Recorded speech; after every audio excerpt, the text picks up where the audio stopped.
to the Thursday, June 10th Parks and Rec Commission meeting. I'd like to call the meeting to order, and we'll start tonight with the Pledge of Allegiance. Everybody stand, please. Pledge allegiance to the flag of the United States of America, and to the republic for which we stand, one nation, under God, indivisible, with liberty and justice for all. Thank you. Edith, can you do a roll call for us? Sure. Okay, Commissioners: Steve Burbridge. Here. Sadie Brown. Joni Fields. Here. Mary Heckle. Here. Ramesh Hamadi. Michael Vickers. Here. Chairperson Chuck Decker. Here. Thank you. I presume we don't have any agenda amendments for the meeting tonight, staff? None from staff. Okay. We'll look at the meeting from our May 15th meeting. Does anybody want to make a motion to accept or any edits that need to be made first?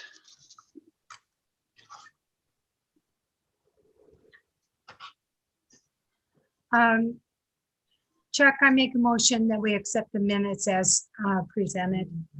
Do I have a second? I second that, Mike Vickers. Okay, all in favor? Aye. Aye. Thank you.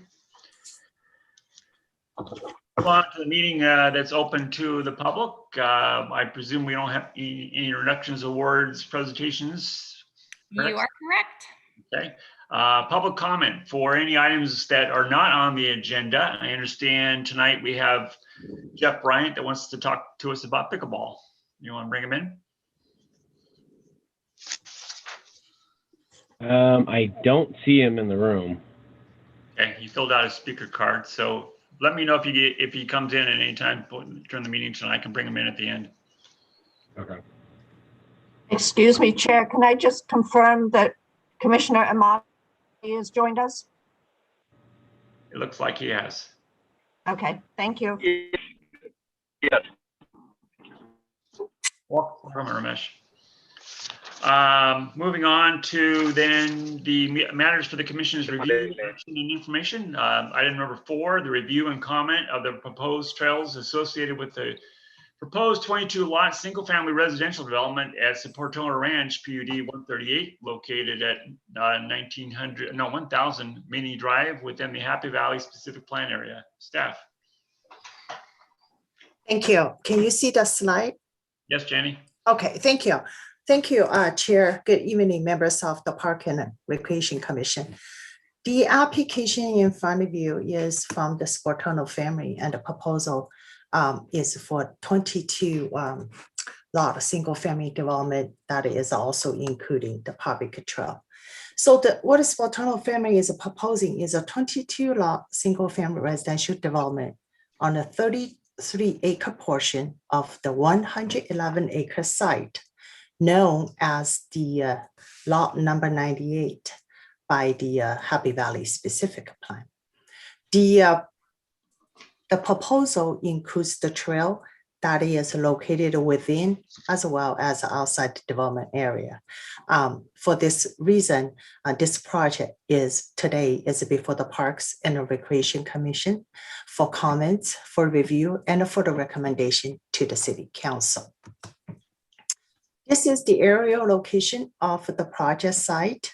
The project site outlined and shaded in blue is located in the Happy Valley area. The project site is again approximately 111 acres, but the proposed development area only takes up about 33-acre portion of the site, identified by the Happy Valley specific plan as the Sportano Flat. Here is hatched with the white dash line. The development on this site is governed by the specific plan, and for the proposed trail, there are 2 documents it must conform with. One is the specific plans, trails map, and the other is the 2019 Pleasanton Trails master plan. First, here is the Happy Valley specific plan map. As you can see, The specific plan has a total of 7 trails, and 4 of those touches the Sportono site. Sportono not only owns this site, they also have several other sites within the area. So the first trail it touches is called Happy Valley Loop Trail, which is essentially is the trail along the Alasal Street goes forward. And the other one is called Happy Valley, is called the Bypass Road Trail. This is the bypass road, so the trail hugs the road. And the other one is called the Sportono Flat Trail. It's right here through the flat area. And lastly, the other trail called is the Golf Course Loop Trail, which is along the West Bridge Lane and hugs the city's Clee Bay Golf Course. The proposed project does not include the bypass road. Therefore, the bypass road trail is not part of this, but the remaining 3 trails are part of this proposal. The other document the project must conform to is the trails master plan, which was adopted by the city council in 2019. This trail again repeats what the Happy Valley specific plan has indicated. It shows the Sportono Flat Trail, goes across the Sportono Flat area, and this is the Happy Valley Loop Trail along the Alasal Street. And over here, this is the golf course loop trail that hugs part of the West Bridge Lane, and then it goes to the beyond the water tank and further go. This is the red line shows here the existing trail already in place at the golf course. So as you can see, these 2 maps coincide with each other in terms of trail allocation and the trail alignments. So now let's take a look at what the Sportonos are proposing.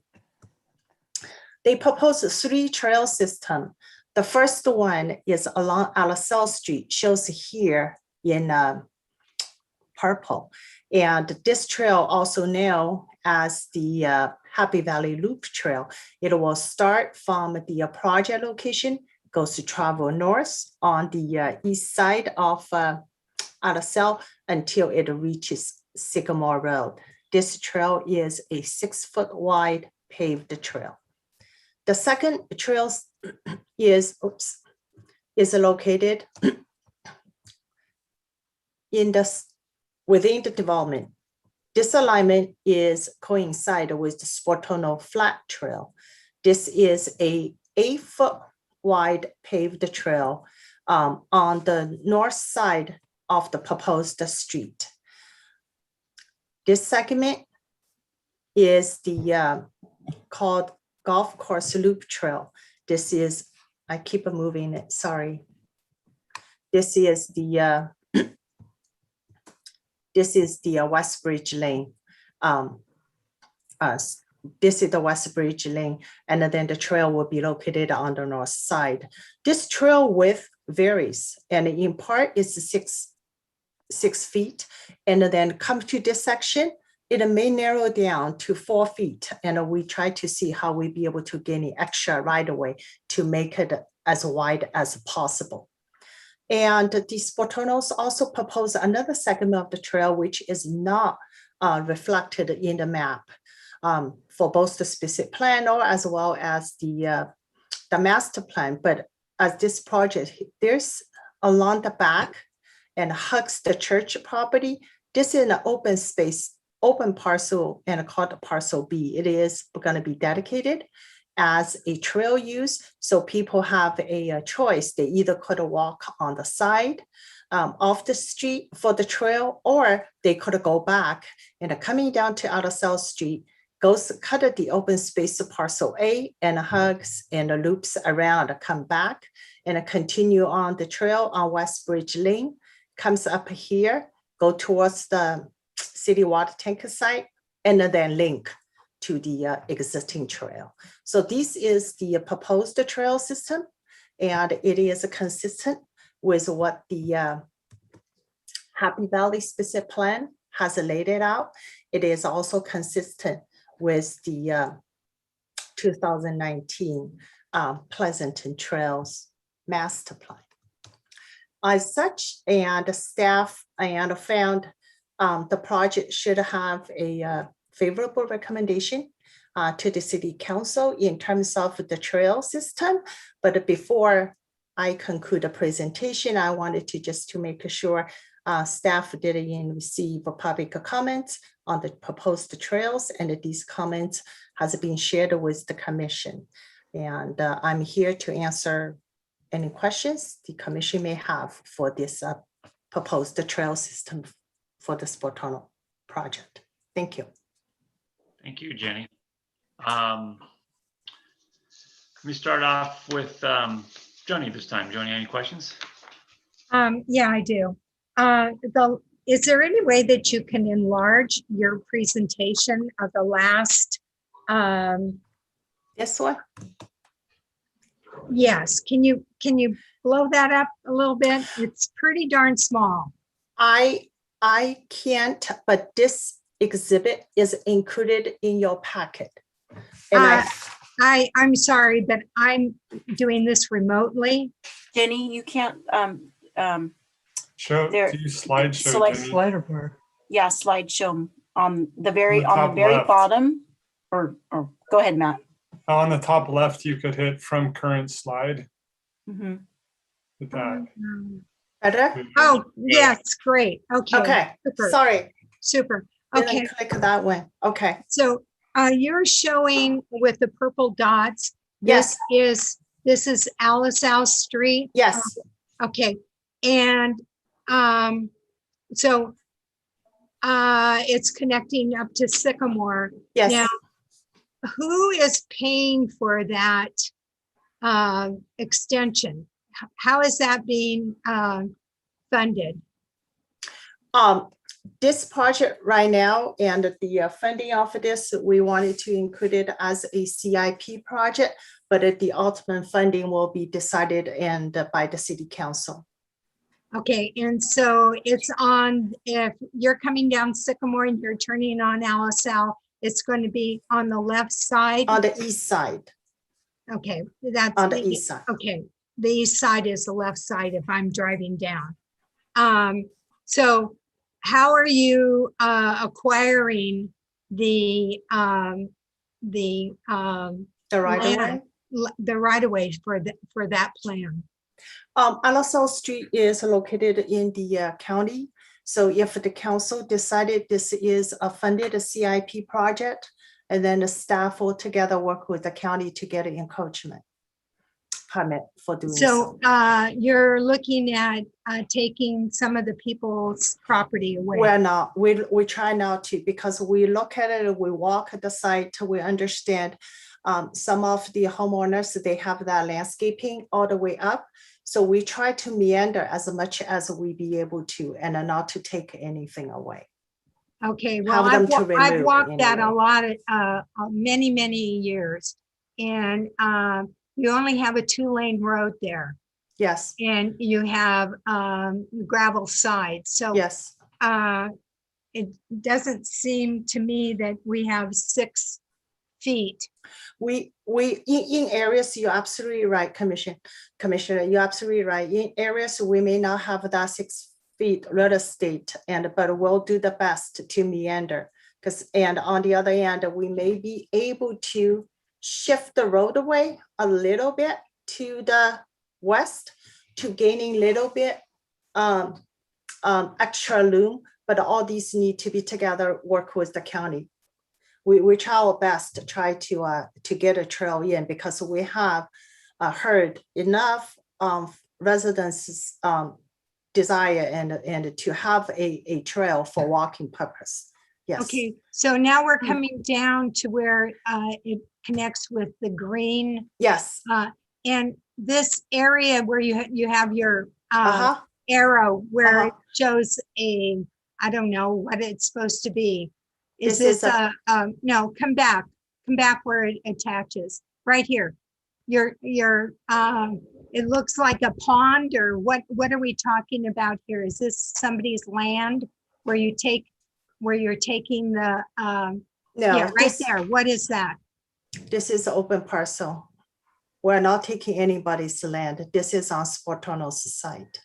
Okay, so, and then you're coming down and you can get either way. Now, you're talking about the back side of the church, Yes, okay? And so where is the Mortensen property? The White House, the square White House. It's right next to the church. oh, you. Let me quickly look from our specific plan, because there is a property owner list, I'm hoping. Because I can almost guarantee you, you're not going to get one. No, Now- we're not getting anything from, we're not acquiring any land from any of the existing Okay, so properties. it will be the No. Sportono Yes. property. Yes, Okay, and another question, how large are these home sites? And are they half acre? Are they, the acre. Yeah. The property is in 1 acre, and the home sites, the Sportono family, they're not developers. So these home will be built by each individual landowner based upon set of design guidelines, similar to those you have seen on those homes around the golf course. So the set of design guideline will give detailed instructions and criteria for what type of house would be appropriate. And then each homeowner will use this as a guideline. And when they go through the city's design review process. so And- each Mhm. one of those represents 1 acre parcels? Mhm.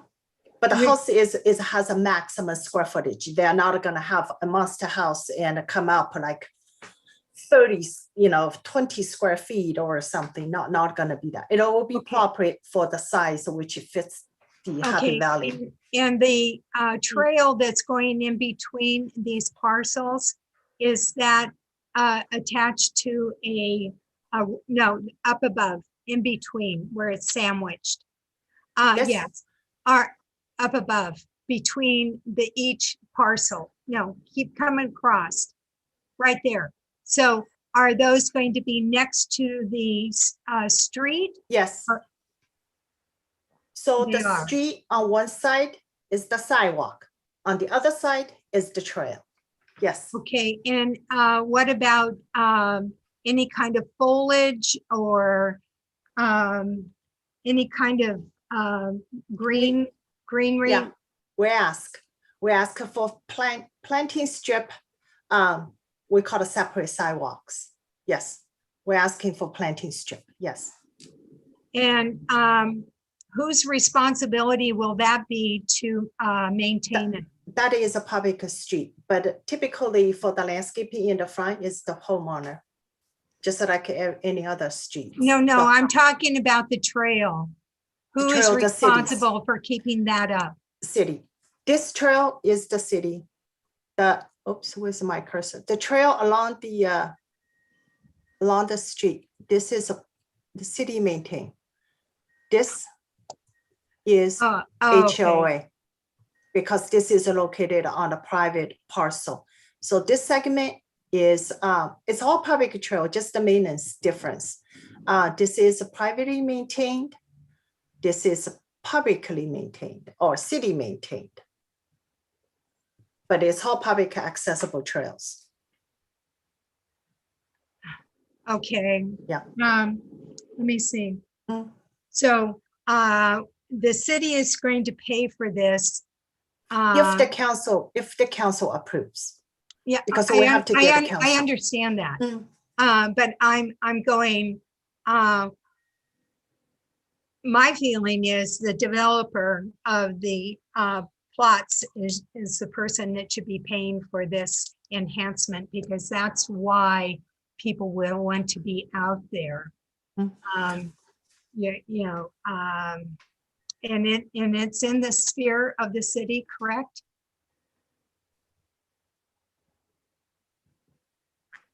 Is this in the sphere of the city?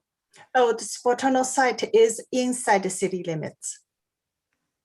They're inside the city limits. Okay, and They're part of Pleasanton.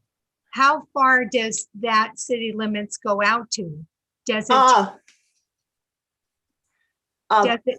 it take Sycamore, Alisal, and Happy Valley, or is one side the city and one side the county? The properties in Happy Valley, except for the properties, the golf course, the Spartanos, and the houses around the golf course, and the property over here. The rest of it is all outside the city of Pleasanton. It's in the county. South Street is in the county. The majority of the homes along Happy Valley, they are in the county. As when you go travel north to Sycamore Road, the properties on the south of Sycamore Road between Alisal all the way to Snow or Sycamore Creek Road, the majority of those are in the county, and up to the front portion is in the city. So the majority, to answer your question, Commissioner, the majority of the property, except for the golf course and the surrounding area, is all in the county. And Commissioner Fields, as far as the trails go, all the trails are in the city except for Alisal, the purple one, which is 100% in the county. Okay, thanks, Matt. Okay, that's all I have. Mary?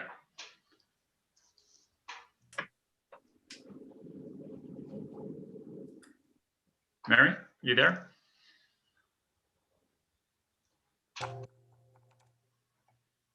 Sorry, I'm having video issues. Joni had so many great questions. I think I don't have any to follow that. Thanks. Ramesh? Yes, sir. So a couple of questions. Thanks for the presentation. So does these trails connect to any of the existing trails, or this is an independent trails itself? Connect. The whole idea is to make all the trails within the city eventually all connect through different part of developments. Yes. So Ramesh, if I could expand on that a little bit more too. So as Jenny mentioned, you could see that that solid red line is the Calipe Trail, which is an existing trail. So this would basically close the existing gap in the Calipe Trail, that blue line that you see there. And then as far as the Alisal Trail, it would connect with there's a trail up off of Sycamore that wraps up through that development, and that would connect to that trail too. Okay, thank you.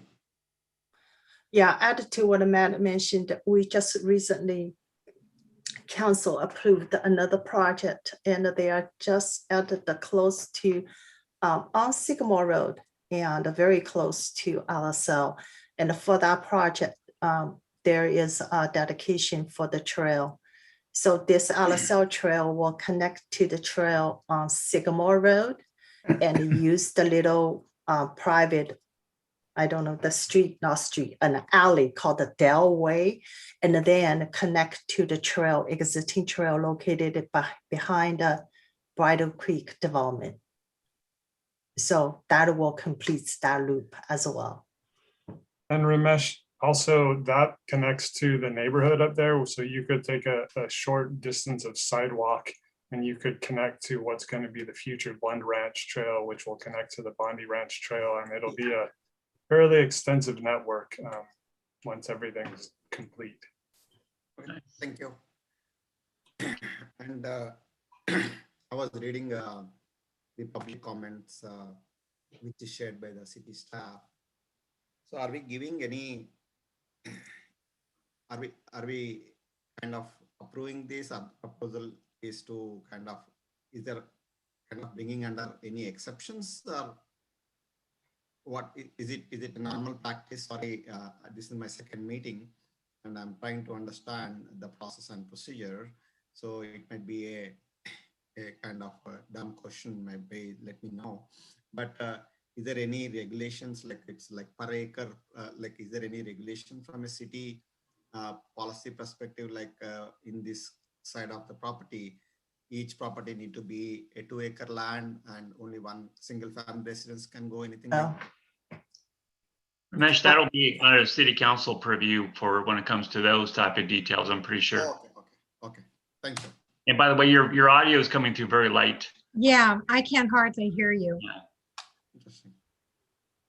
Okay, thank you. That's all I think I have from my side, Jack.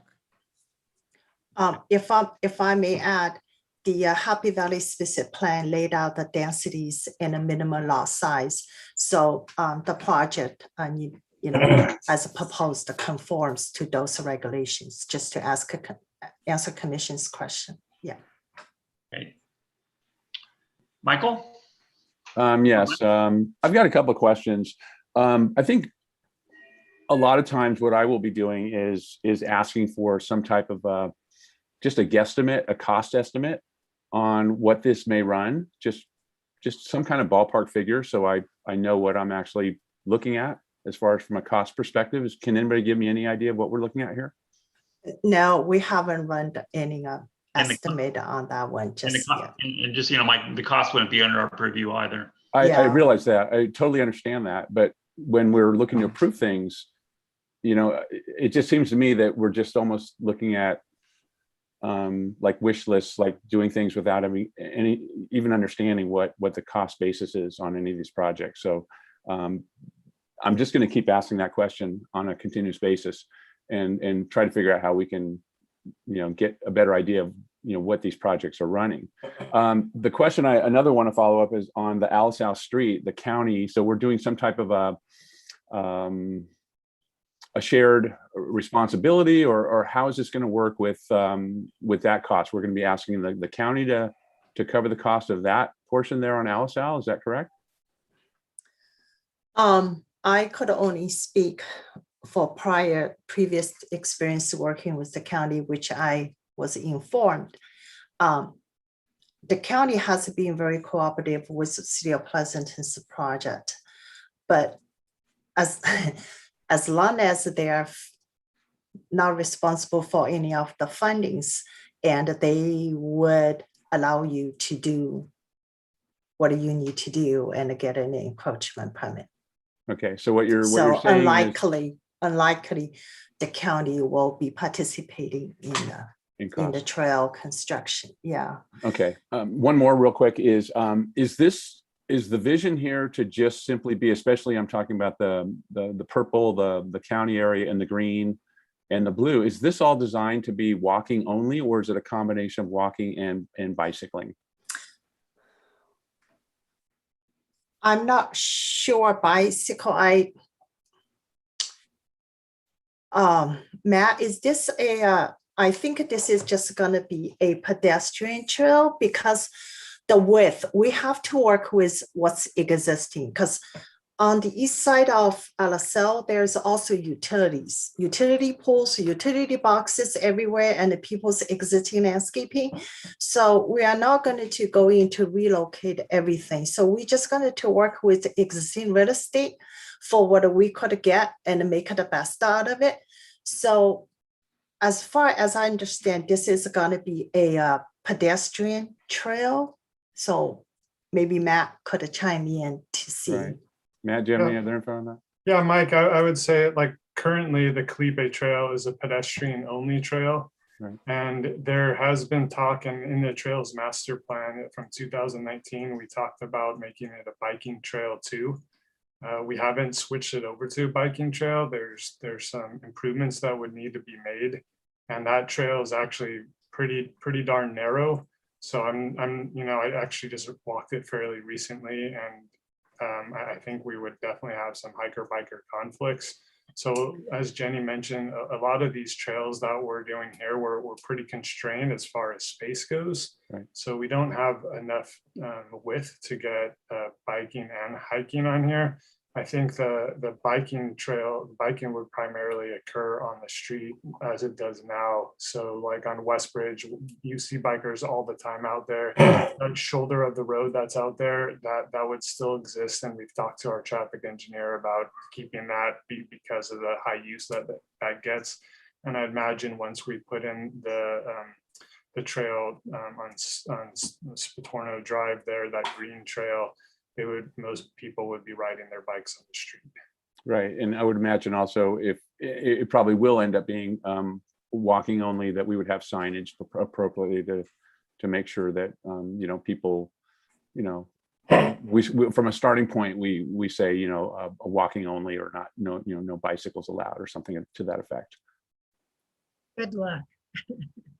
Well, you know, we put signage up. We hope our citizens, you know, are responsive, and that's always the first step, is what I would hope for. Okay, that's all I have. Mike, Steve? Yeah, let me get off. Can you hear me? All right, I'm off mute. Good, good. So yeah, I have a point of clarification, a question, and maybe a comment. So Joni, thanks for asking all those questions. And Mike, I had similar questions. One point of clarification is, are these pure trails or are these also pavement roads? Paved trails. Okay, so no vehicles, no e-bikes, none of that kind of stuff. No. Okay, that's one question. I agree with what Joni said too, that I think the developer should pay for the enhancements, and I don't know if that's appropriate at our level or if that gets raised to the council. If commission could make such a recommendation, and if you so feel the developer should undertake the completion of the trail, you could make such a recommendation to the city council, and the decision is ultimately the council's. Sure. Okay, and then the last, I guess this is more of a question, maybe a comment. Is there any parks in the area? I don't see any green space parks in the area. You know, one of the reasons why I asked to be on this commission is I'm a huge supporter of the parks in Pleasanton.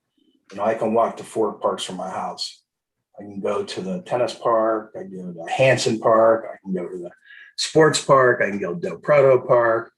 But there's other people in our community that don't have that luxury. I don't know if it's appropriate, but I'd like to make a comment that I think the developer should set aside some land, and not just this developer, but any developers in Pleasanton, set aside some lands for parks, for our kids, our adults, and for, you know, the general well-being.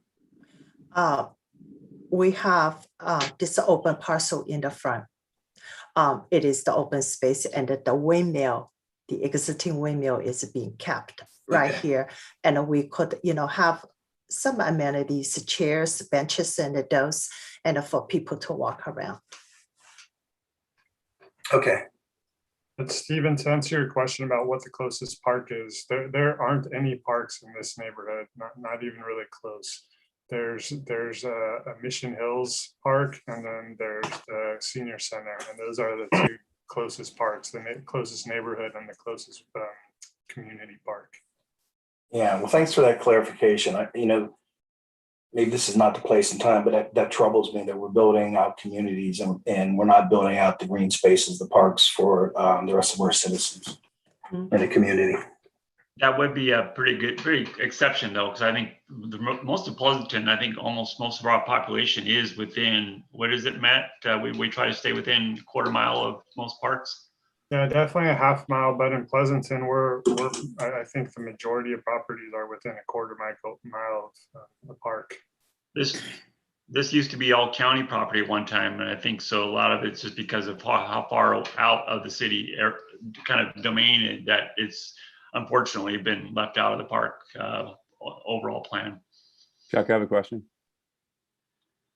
Yeah, Mike. Can I circle back? Yeah. On that point that Jenny mentioned, that with the windmill area, are we saying that this space is open? And Yes. Jenny mentioned that so can that be developed as a park?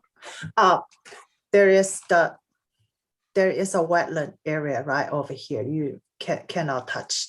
It has to be just keep it as a wetland. But over here, this area is the required retention area. So treat stormwater retention, so treatment. So once these 2 areas are taken, there will be areas available for the residents to use, but it's not going to be a cluster of a large area. You could have a playground or oh, what did I do? Or anything in it. Yeah, who owns that? Who would own that space? Excuse me. HOA. HOI. Yeah. So then that's HOI, huh? Yeah, okay. Okay, that's good information. Okay, anything else, Steve? No, that's the comment about the parks. It just troubles me that we're building things out and we're not putting parks relative for kids to play, adults to walk, for dogs, or, you know, families just to picnic on a Sunday. Yeah. The only question I have, Jenny, is on page 407, you mentioned as far as the West Bridge Lane and the north side that would satisfy the trail connection, you mentioned it would not be a safe condition for pedestrians to cross in the midsection of the street. As such, Yes, sir. the proposed south trail could be removed. Is that the portion you mentioned during your presentation that Yes, this side. 4 feet that you would have to be expanded to 6 feet? This one. Okay, so what happened is, you see this section of the trail, we tried to get 6 feet, but we're not sure if we be able to. Because we have existing homes in the back and we don't want it to go in to have an easement across their front yard. So what we try to do is we try to, on the south side of West Bridge Lane, we have a 4-foot wide landscape easement for landscaping, and that has not been used all these years. So what we try to do, if you could imagine, we just pick up the curb, shift it 4 feet from the north to the south, then we'll gaining that 4 feet, and then we could do the trail. But if we be able to gaining a little bit more by shifting the lane or restrapping, we will. So this is the area I say we may not get 6 feet. It might be 4 or 5 feet, but we try our best. This is the area we don't think we need it, because you have this side already. You have the trail on the north side, and you have this side that comes in and stop in the middle of the street. And then in order to connect to the north side, then you'll be crossing the street. So we don't think that would be a safe situation. So we could eliminate this side and just use the north side of West Bridge Lane instead of a trail, have a north side and a south side. On the existing trail from the golf course, it stops here, then we could just cross the street at this 3-way intersection, because it's LSL, West Bridge Lane and Happy Valley. So we could just come over here and cross the street and walk on the side of the road and go in and hook it up right there. Unless commission think this section is good and it should be retained and people can just stop at the entrance, that would be a stop sign at the entrance, and when they think it's safe, then you cross and continue.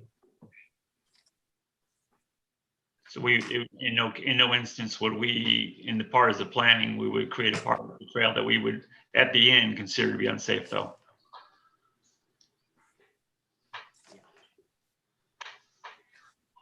I'm just keying in on that part where you mentioned that as such, it could be removed. So I didn't know at one point where we would make that decision.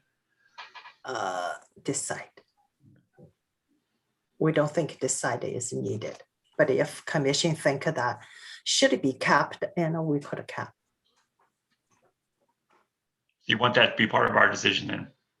Yeah, if you want, you could. But when Matt and I or staff, we look at it, was says, oh, it's double crossing. We just worry about this connection point, and people try to cross. Yeah, that's. Chuck, I would add to that, you know, I mean, in the Trails Master Plan, we called out that, you know, part of the Spatorno development would be closing the gap to the Calipe Trail. So if you feel that that is a important closure of the gap, you know, having some sort of pedestrian walking area instead of out in the road, then that should be included as part of your recommendation.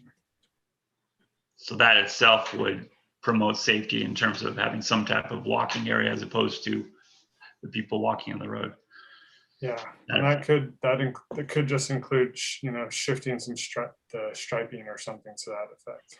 Kind of lesser of two evils in a way. Any other questions? I didn't know if John was still with us, if he want to have a chance to talk to us. Sportano? Yes. Just a couple clarifying questions, clarify some of the questions, or I can also, if you'd like, I have a short presentation. I don't know if you're interested, some more detailed drawings. You can keep it within 3 minutes. We can allow that. Oh. I think it's important to have the presentation if we're asked to make a decision on this proposal for the trails. John, go ahead. Okay. Jenny, can you Oh, unshare yeah, your yeah, screen? sorry. I was daydreaming. Thank you. Sorry. Go ahead, John.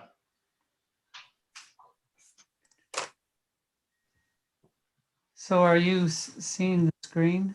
Yes. Screen? So again,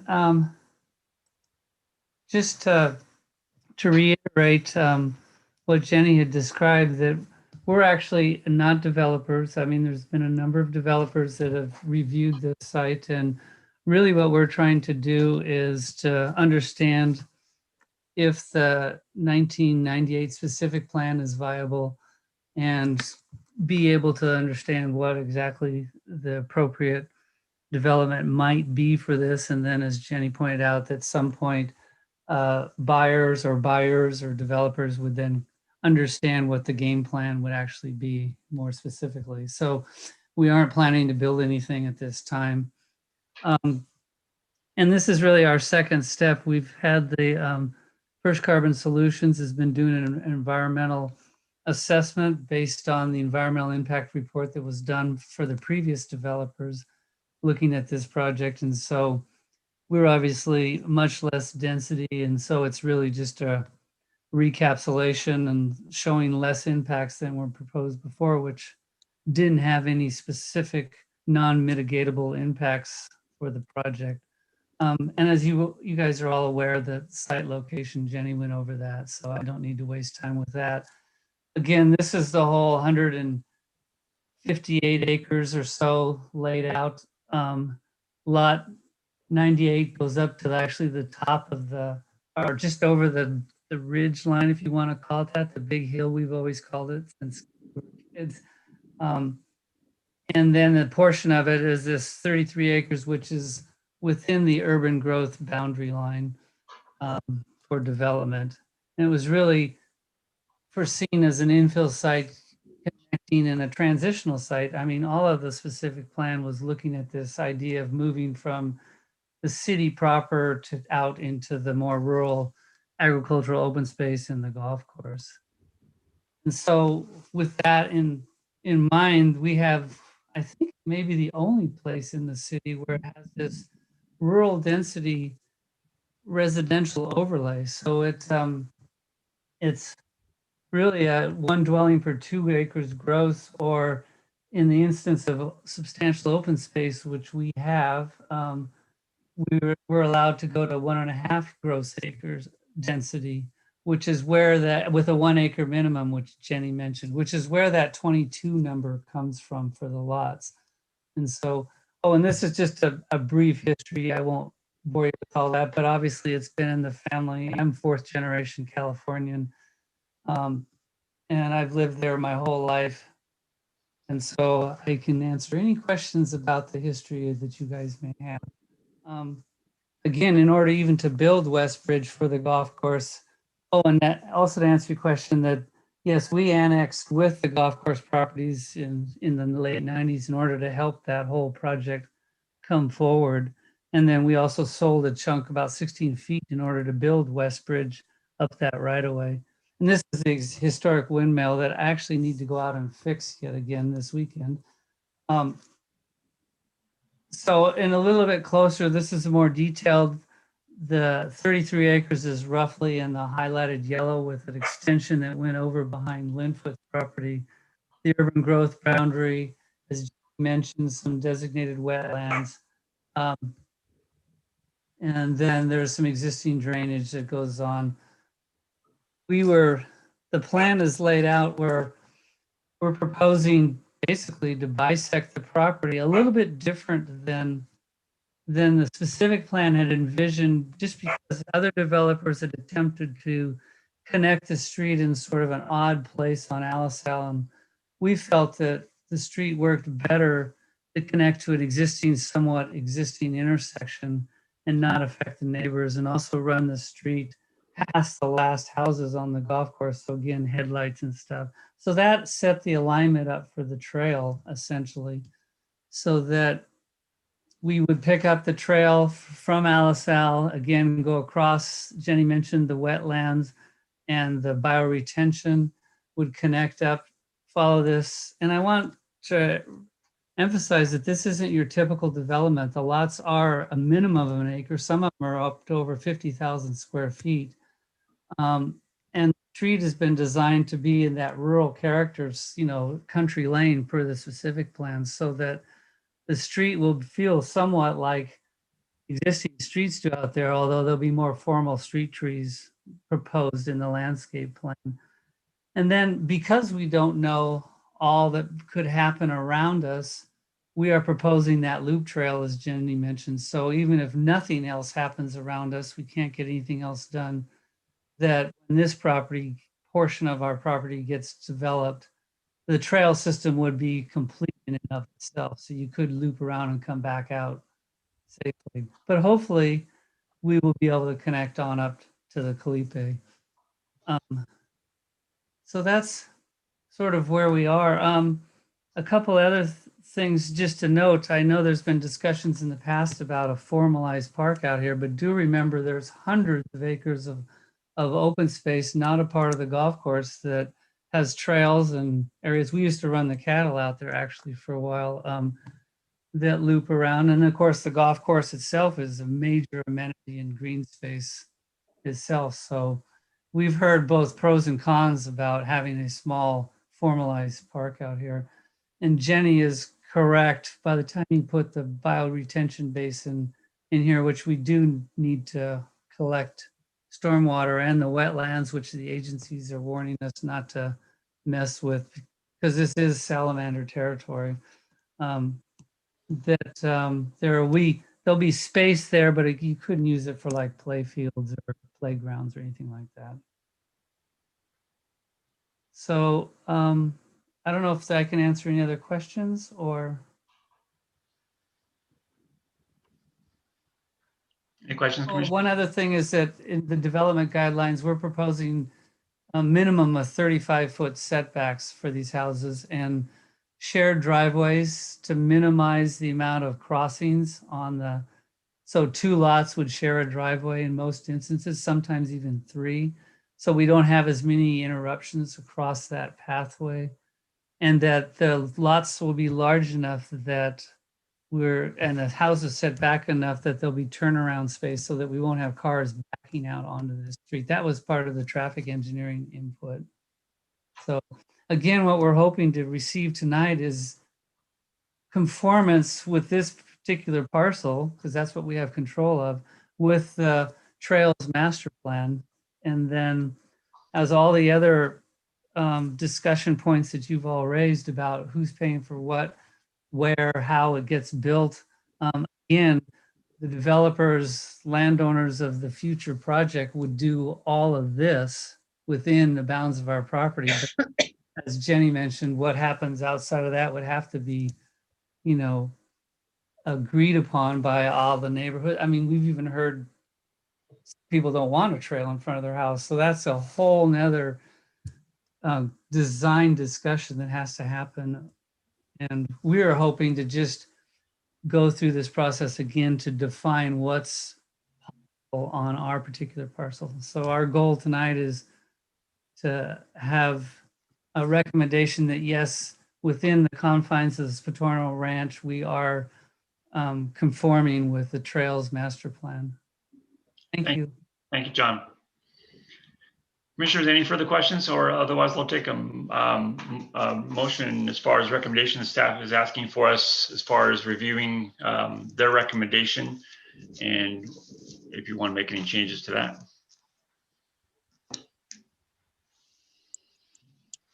Jacob, this is Ramesh. I would like to echo the sentiment. Can't hear. You're still coming through real light, Ramesh. Let me call in directly once. Still can't.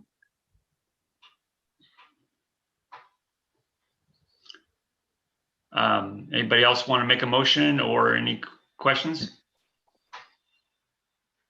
I guess I have a question while he's logging back in.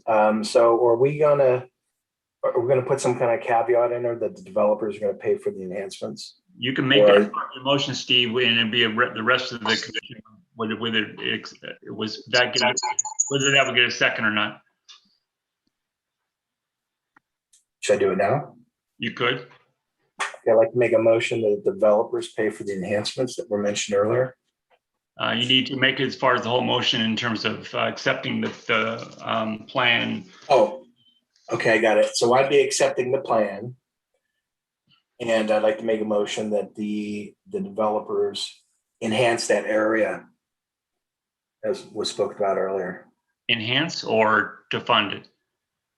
Well, the pay for the enhancements, fund the enhancements.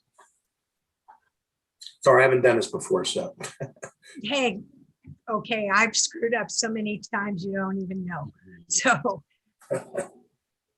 Do I have a second to that motion? are we gonna have discussion after this motion? Well, I asked for questions before a motion. Did you want to ask a question to Steve's motion? Well,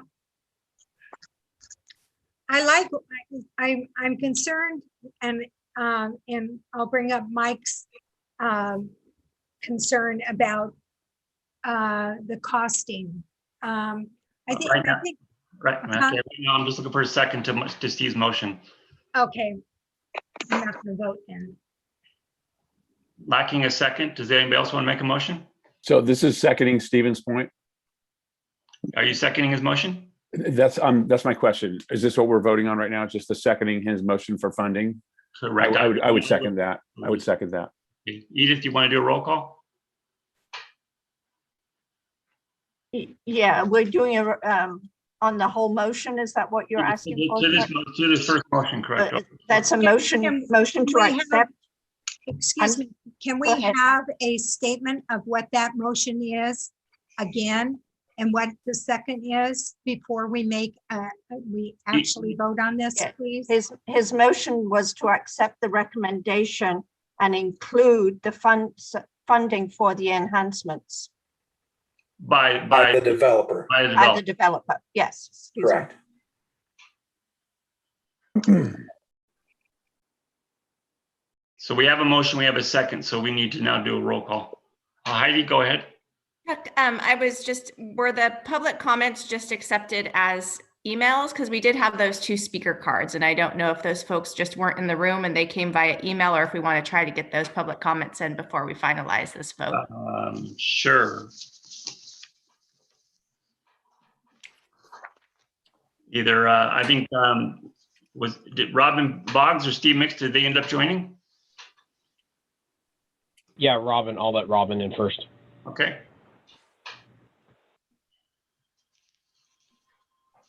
Hello, Robin. Robin, you're on mute. Hi, can you hear me? Yes, we can. Okay, thank you so much. I am a resident on Sycamore Road. I'm a registered nurse. I've lived here since 2007. And I just have a comment to Mr. Sportano. You said that your development will not impact the urban, the situation and the urban growth out there. But according to the 1998 Happy Valley specific plans, the priority was a bypass road. I've walked on these roads numerous times, and I invite every one of you to walk with me. It is dangerous. So I'm not sure where this trail, I mean, will people be parking to go on this trail? Where are they going to park? I mean, what's the concept of the trail? Jenny, do you want to answer that question? or Matt? Yeah, I could answer that question. Yeah, the trail, it would be, basically like a sidewalk for the most part, as far as the section along LaSalle and Westbridge. And so what we're trying to do is take the situation that you're talking about and improve it to the extent feasible. So there would be no additional parking for this trail system. The overall trail that we're talking about here, which would connect with the Calipe Trail, there is a trailhead parking area at the golf course that could be used. And I believe there's probably street parking at some points where you could park and use the trail. Okay. But there's no proposed parking lot that we're adding to this system. Okay, thank you for that. And I also am concerned overall about the, just where are we at with the impact of a bypass road and building this trail? Will this trail interfere with the bypass road, which was what we were promised? Yeah, so I don't think these trails would interfere with the bypass road, but this, the development is in an area of kind of where the bypass road goes, but I think that's a city council discussion and decision.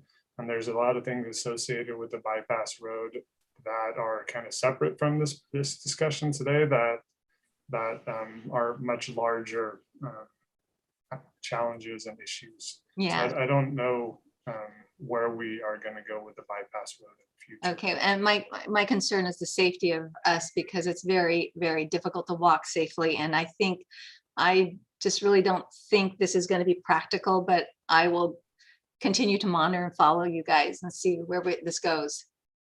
Thank you. Thank you, guys. Thank you, Robin. Did Steve join us? Steve Nix? He's in now.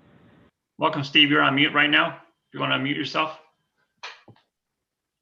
There you go. Can you hear me? We can hear you fine. Thank you. Welcome. Hi. Thank you for taking my comments. I do have a few comments. First off, I've also been a resident here on Allison for many years, and I appreciate all the comments that were made. I appreciate Commissioner Fields' comments regarding the Allison Trail. And just like Robin had said, the city has been promising us many things for the last 20 years. Going back to the Happy Valley Specific Plan and the original, golf course project. They talked back then about the Allison Trail. They also talked about the bypass road, as Robin just said about the bypass road. I'll leave that one alone. But the Allison Trail is part of the Happy Valley Specific Plan that was designed back in 1998, I believe. And since that time, many council meetings have come up and gone away, but yet they are still at stage one of designing and putting that trail in place. I appreciate the Spatornos very much and what they're suggesting when it comes to that trail. And there are a lot of issues regarding that trail, but I think it's imperative that we get something done on that. The Allison Trail, right now it says by others, as it was talked about by Commissioner Fields. You have both Alameda County and you have the city of Pleasanton. The funding is going to come from Pleasanton. Alameda will participate by saying, yes, you can build it. But now they're saying it has to be a capital improvement project, but it's not really going to be part of this project. So it's going to have to be done on a separate stance. I think it really needs to be part of this project. I think they really need to put the money forth. And I think that with your help, maybe you can push the commission to approve that project and not make it 2 more years or 4 more years away. As Robin just said, Allison Street is very dangerous. And then when you turn around, you put construction equipment on that street for those 20 homes or 22 homes, it would even get worse. Allison is a narrow street. We have hundreds of walkers, bikers, a lot of children. There's now 6 new families that have moved into the area that have kids. There's a couple families that have 2 kids, a couple with 3 kids, and they would love to have a park. I appreciate, the commissioner talking about there are no city parks in this area. We would love to have a city park because As I said, here on Alisal alone, there are 3 families that have recently moved in with children that would love to have a place to go, like a park. And so my comments really are Broken City promises over the last 20 years to do work on Alisal and put it in the bypass road. We've been fighting with the city for years over the bypass road and the Alisal improvement. Again, I appreciate John Spatorno and his consideration of putting in the 22 homes. I like the trail system that you guys are approaching. But at the same time, I believe that the Alisal trail proposal is pretty thin. It's been part of the project for 22 years already, and yet nothing has been done. I think it's about time that, with the Park and Rec, Commission involvement, maybe we can get something done and they can get that Alisal trail completed so that Alisal can become a safe road that would be able to handle more traffic, which would help basically this development. Thank you for taking my comments. Thanks, Steve. Okay, so before Robin and Steve made their comments, we did have a motion on the floor and we had a second. So Chuck, can you guys hear me? Yes. So I'm kind of learning the things. I'm trying to kind of make a request or proposal to see whether we can put a recommendation to consider having a park, a small park, neighborhood park if possible. Unfortunately, right now, it's not part of our agenda items right now, and I'm not sure what we can do with the park outside the area we're speaking about tonight. Okay. Was that what you're recommending, Ramesh? Was a park outside this Sportono? As part of this whole, so this whole discussion is about feedback and review of the trail alone, or anything we can recommend outside the trail? We're just looking at correctly on the agenda item for the Sportono property and the trail property, the trail plan that's within that. Were you asking about a park outside Sportono or within the property? Within the property. And staff, did I understand that we didn't have a place where that could be placed? If you're talking about the place of park in parcel A, which is in the front, about Alisal, there is really not much room left with the wetland and the retention area. So that is not, unless you're talking about elsewhere within the development for a park.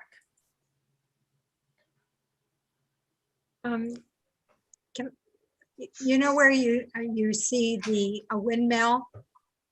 And you want me to put put this one up again? Sure. Okay, can we enlarge it? Is that good? We're Okay. talking about here. So right there is Yeah. is the windmill right in that area? Yes. Okay. Yes. So how much area do you have around the windmill? And I know that there's a holding pond there, but how much property is around there? Around the windmill? Is it half acre? Is it an acre? How much? I did not have all the acreage break down. We could do some benches, but I don't know we'd be able to do more of them. Okay, why? Yeah, because we also have the trail on the side, right over here. I'm looking at this and I'm saying, why couldn't we take the parcel that's right next to the trail and use that? Okay, go on the other side, right? That one? Down. Right next to the, where the windmill is. This one? Yes. Why couldn't we take that out and make that a park with the windmill and do something there? That's just a question. So does anybody have any ideas about that before? And Chuck, are we really able to do this right now because we have a motion on the floor and we have a second? You want me to withdraw it? That's what I've been trying to do is move on that motion tonight. So Steve, that would be your decision if you want to remove your motion. Okay, when I remove my motion, because I actually like what Joni just said about that potential option. I do like all of the trails. That's why I was liking, the stance I was taking. I think it's a great idea, but I do, I'm a huge proponent of parks and new development areas. Let me see if I can make a motion and see if it flies. And that would be that we would make a motion to accept the proposed trails associated with Sportono residential development. And with the only amendment that we would make to that is to the commission's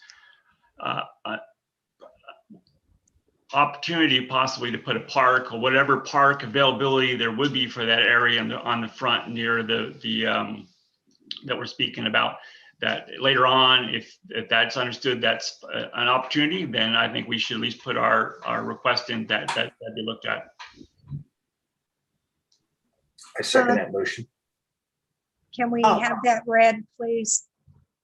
Can I just ask for clarification on that one? Are you not asking for the developer to pay for the end? As part of my motion, I'm not making that request, no. Okay.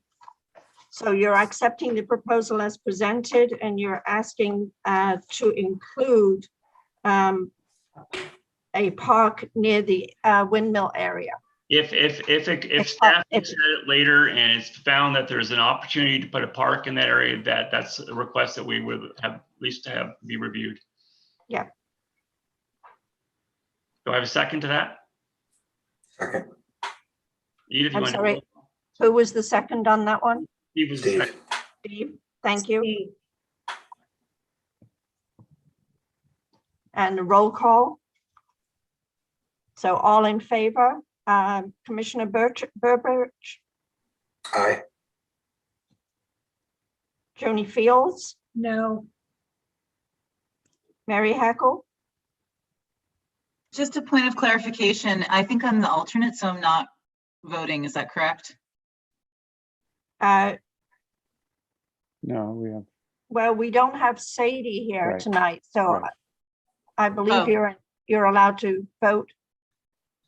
Okay. Okay. Then okay, thank you for the clarification. I'll say aye. Okay. Commissioner Amati, I'll say no until the park is very much included as part of the development.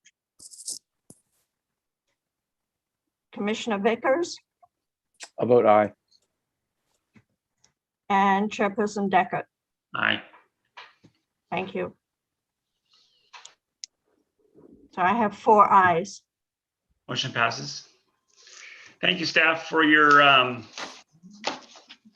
for putting this forth to us tonight, and thank you for Robin and Steve for giving for your speaker, and then appreciate John for giving us some more information on the project itself. Thank you. Move on to matters for the commission. Still on a commission review, we'll be looking tonight also to just review and discuss the park maintenance division report for January, May 2021. Hey, Chuck, Jeffrey's in the room if you wanted to allow him to speak. Yeah, I didn't know I was going to do. Okay, I'll do it now. I was going to wait till the end, but go ahead and let Jeffrey. Jeffrey's going to speak to us about pickleball, I think.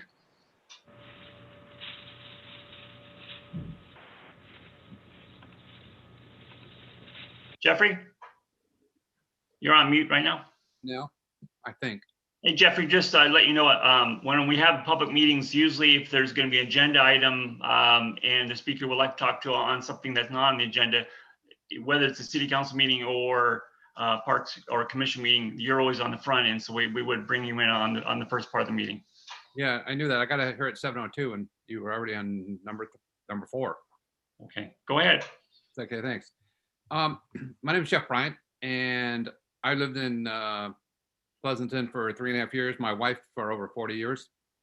And basically, I think Pleasanton needs some permanent pickleball courts. Right now, one of the courts at the Pleasanton Tennis Center is shared with about 10% of the time allotted to pickleball. and the rest to tennis. If you take all 12 courts, there's less than 1% of the time just at the tennis center allotted to pickleball, and they're on temporary nets. And even when the court's empty, they won't let you play pickleball unless it's official pickleball hours. So what my wife and I do is we go to Livermore and play pickleball at Livermore. And they've converted one tennis court into 4 pickleball courts. And those 4 pickleball courts are always full with 4 players playing doubles in the mornings. So there's 16 players playing pickleball, and there's usually always 5 or 10 people waiting. And that goes from about 7:30 to noon. And then again in the afternoons, some people come out and play. This is all weekdays. Weekends are even more crowded. So I'd like to see Pleasanton get some courts. They're especially good for seniors because pickleball court's about a quarter the size of a tennis court. So seniors don't have to move around so much. I'm 70, my wife's in her 70s. Lots of the people playing are 70 or more. And it's one of the few sports that they can play in Pleasanton. So I'd like to see you get some permanent courts. So thanks for listening. I appreciate it. Of course, as a non-agenda item, the commission can't speak on that, but staff, do you have any updates on pickleball that you want to bring to Jeffrey's attention? The only update that I can provide at this point is that it did make it onto the city council priority list. It was adopted by council as a priority A item. So it is something that we are aware of and will be coming forward to the various commissions in the upcoming year. Okay, great. That sounds good. Do you have a plan for where you want to put the courts, or is it still kind of somewhat open? Not at this point, no. Okay. Thanks, Jeffrey. Oh, thanks for listening to me. I appreciate it. Absolutely. Okay. Well, now we'll move on to the review and discuss the Parks Maintenance Division report for January. And Jermaine? All right. Good evening, everyone. My name is Giacomo Damonti, and I'm the Parks Maintenance Superintendent. And I'll be giving the this 5-month summary here of what we've been up to in the Parks Division. So, in addition to the written presentation, I prepared a PowerPoint. So let me share that with everybody now. 1 second.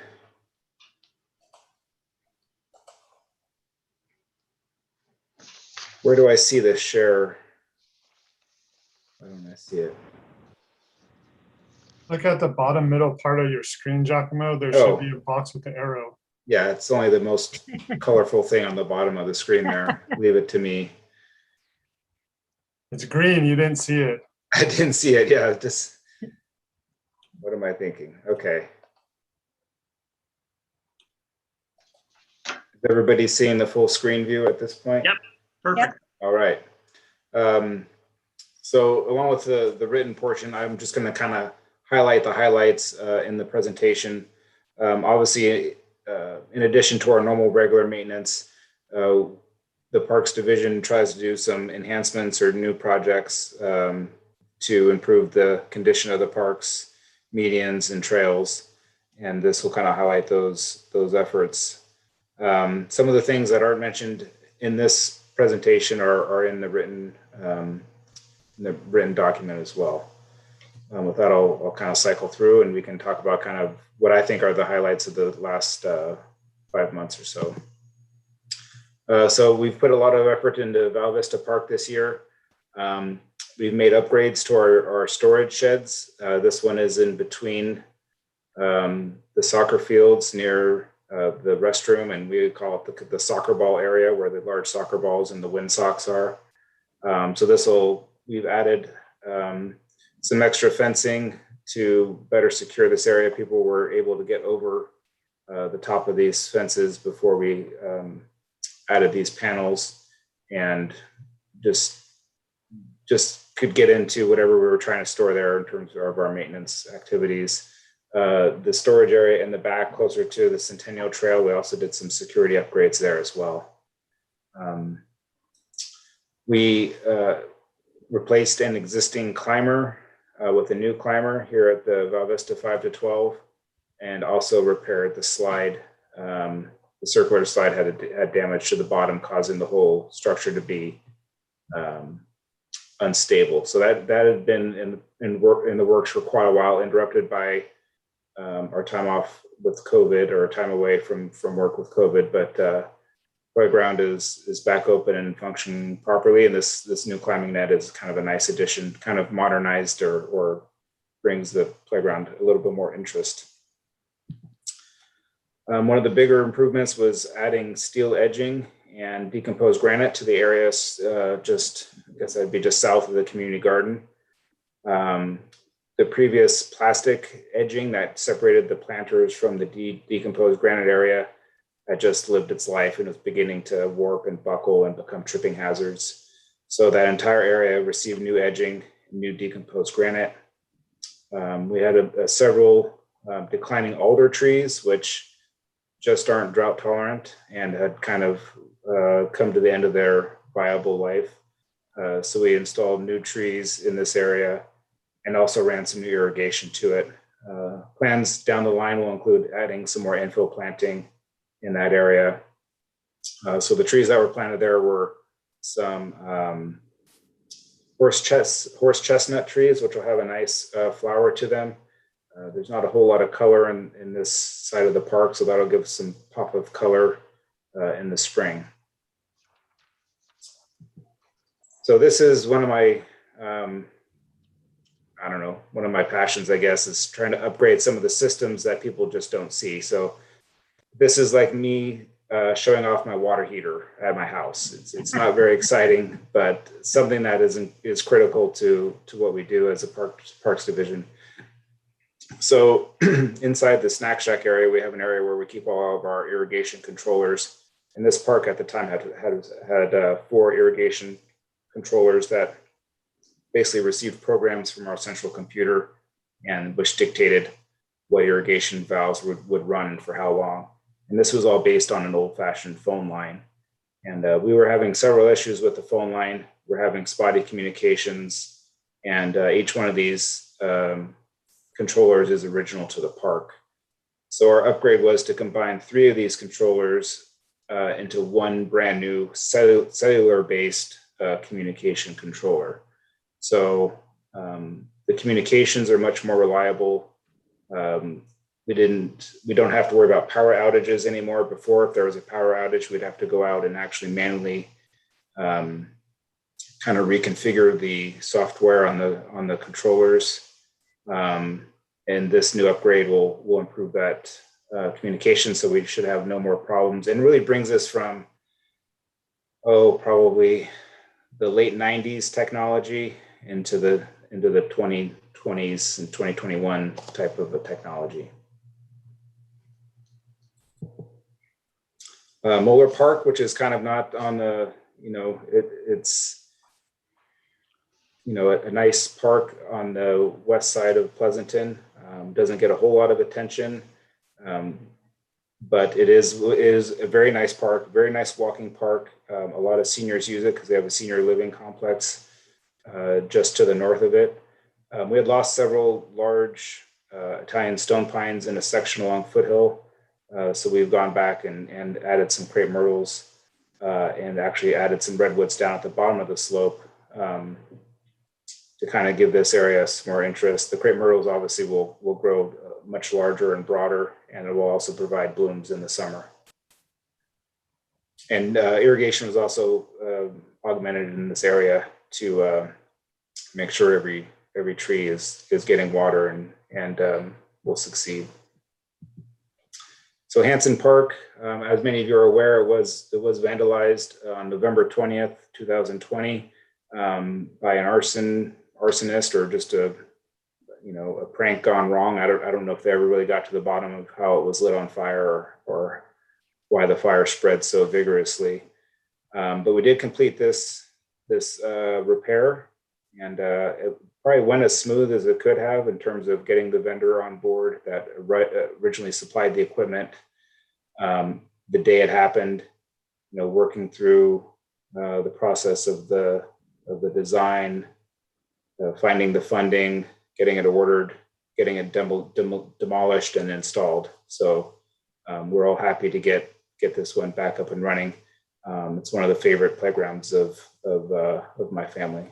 The neighbors I've spoken to all love the new structure. Yeah, it's really got a lot going on, a lot of fun features, and they seem to pack a lot into that area.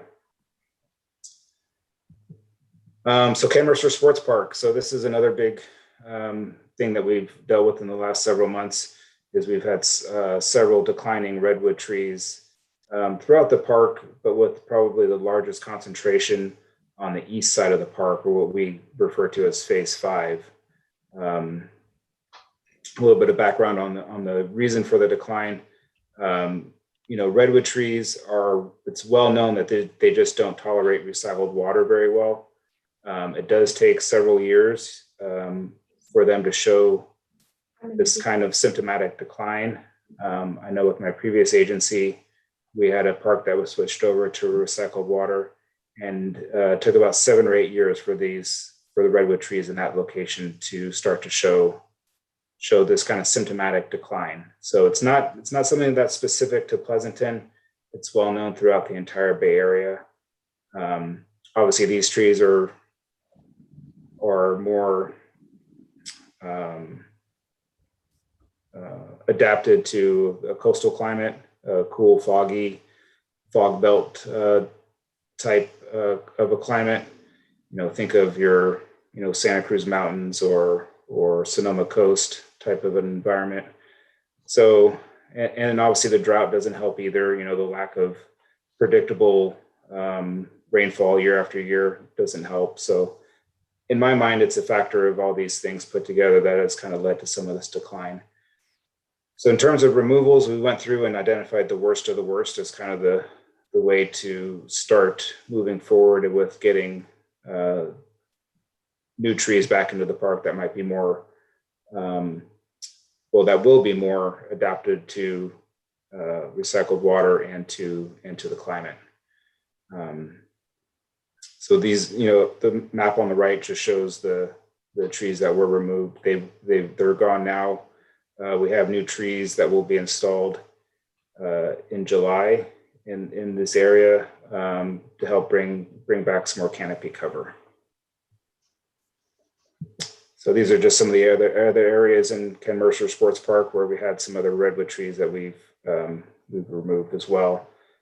So this cluster all declined very, very uniformly. So those will be replaced. And then the ones around the softball complex are just kind of here and there. There's so many trees in there. You'll notice if you look really hard, but most walkers and people that are driving into the park probably won't notice much of a difference in this area. Obviously, the new playground is under construction there. This was actually taken maybe a week ago, so it looks much different now. So basically, it is in the last stages of completion. We're waiting on a few parts and some clarifications from the manufacturer on just some questions we had as certified playground safety inspectors. Just want to make sure that everything is compliant and is safe for the community. Obviously, Matt was spearheaded this process, and it's definitely an exciting, action-packed playground. There's a lot going on. There's a lot of different ways to get places, and I think it'll be well received. Over at Bernal Community Park, Brian Fiorio, one of our park maintenance supervisors, assisted with a Boy Scout troop project where they were, gave us a call and we're looking for a project, and we came up with one where we provided the mulch and the tools, and the troop came out and did a fantastic job spreading mulch in an area that really needed it. So it was a great success. We got a very nice thank you note from the troop, and we had over 20 scouts volunteering for most of the day. So a very successful volunteer partnership, and we were happy to get the help. They thanked us. They did thank us. Yeah. Yeah. And they did. Yeah. I think they were also impressed by our tools. The commercial landscape tools are much better than than what most people have in their garage. So it does make the work a little bit easier. So yeah, it was a nice event, and I'm glad Brian took on that challenge of kind of organizing and orchestrating it as well.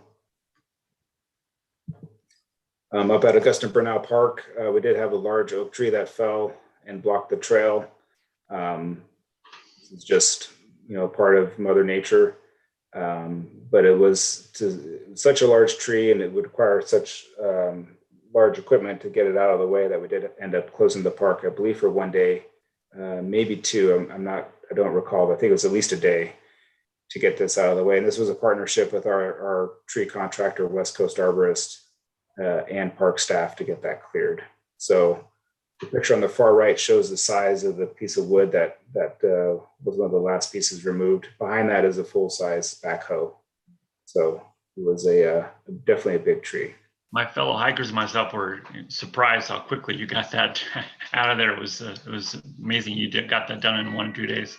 Yeah, that backhoe really, you can really move a lot out of the way. And the guys from West Coast Arborists, they do this every day. This is their wheelhouse, whereas we would probably take a little bit more time to do it with in-house staff. Not that we couldn't, but we wanted to get that trail open as fast as we could.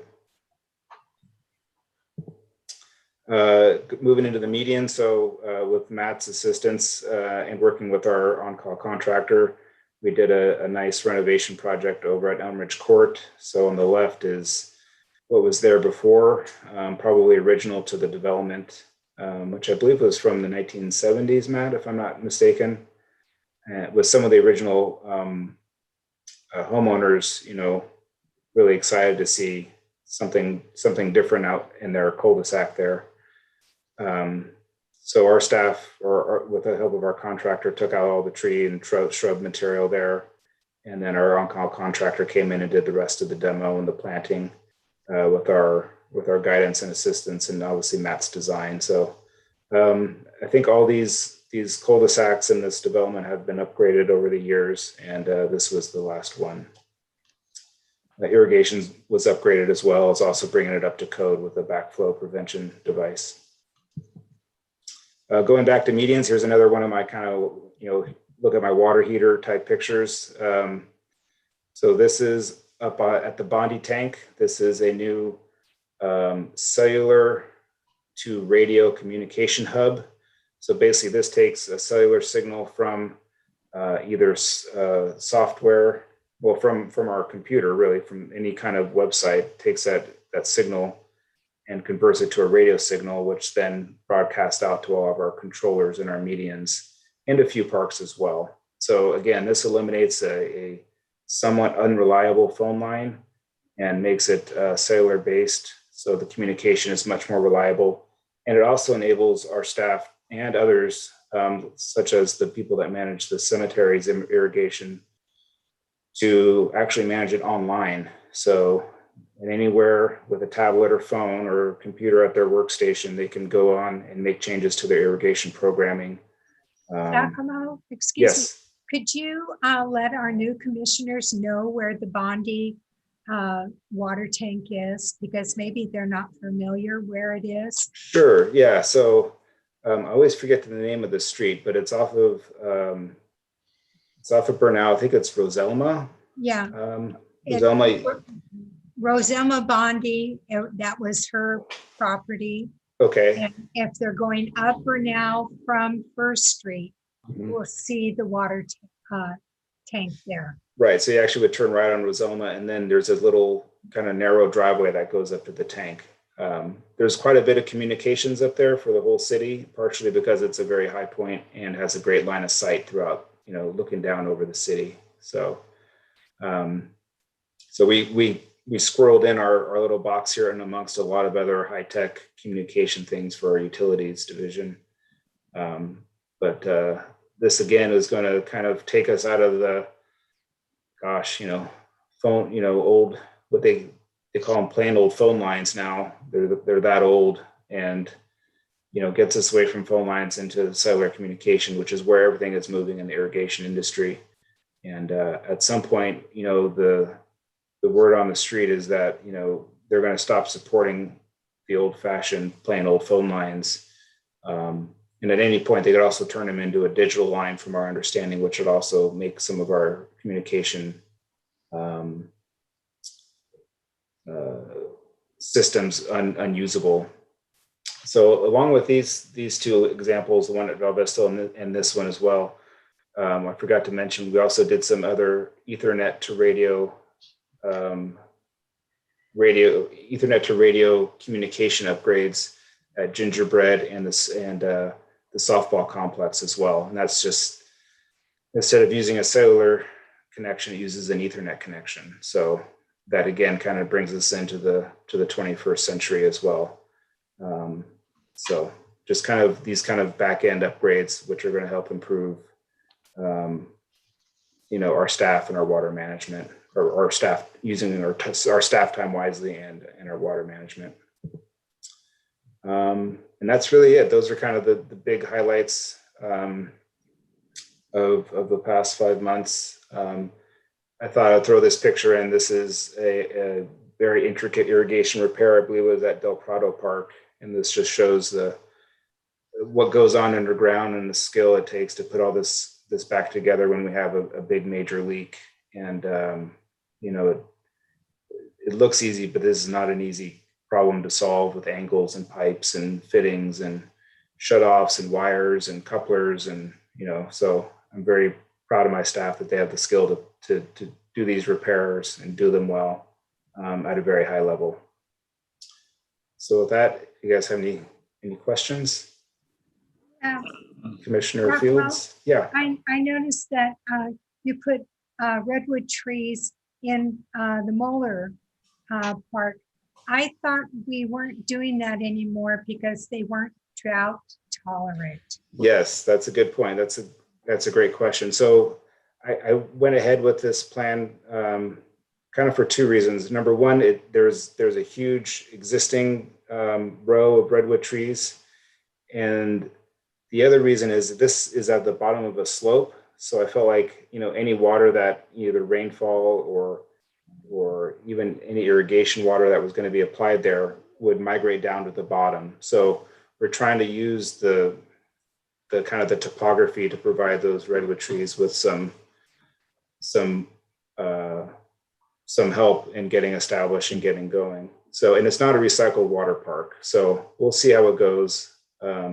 If for whatever reason they don't do well, there is irrigation in place that we could use and install other trees. But yeah, that was a very good point. And that's probably only redwood trees I've seen planted here since I came on board. So you're right. It's not a common tree that we really focus on or wanted to plant, but we thought it matched the theme of the park and provided some continuity with what was there.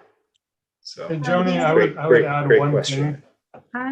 I thought that was a really good point too, but I would add one thing, that there's 2 climate zones in Pleasanton, and the cutoff for those zones is right at Foothill. So Moeller is right on the edge of that cooler climate zone, which is kind of the only place I would even consider redwoods these days. The only other thing I wanted to say is it's amazing that you guys get so much done when you're shorthanded.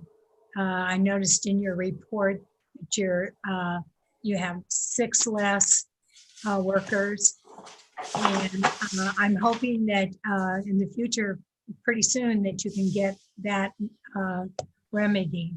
right. I appreciate you bringing that up.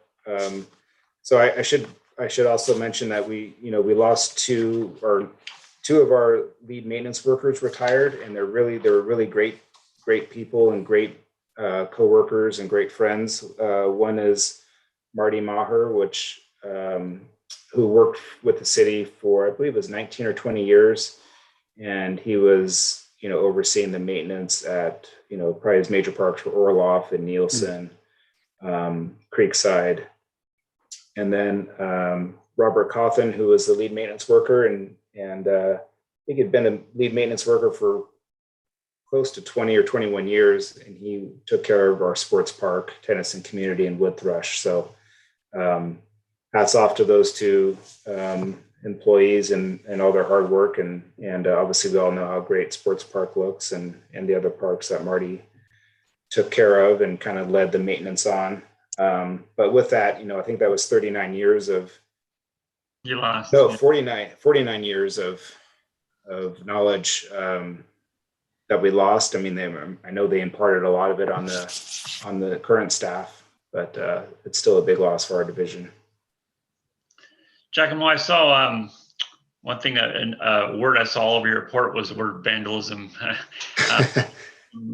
Towards the Val Vista Park, of course, the trees at Bernal Park, and of course we had it at Augusta and Bernal with the signs, and a few other places that you mentioned that we've had some in. Have we had to now look at our budget number for vandalism, and has that actually gone up quite a bit the past couple of years compared to before? Yeah, I mean, it's interesting you say that. I wasn't, as a supervisor, I wasn't in tune with how much money we're spending on vandalism, but I know this year, just the amount of things that have come up has been drastically increased from even a year ago, especially the trees at Bernal Community where they were, yeah.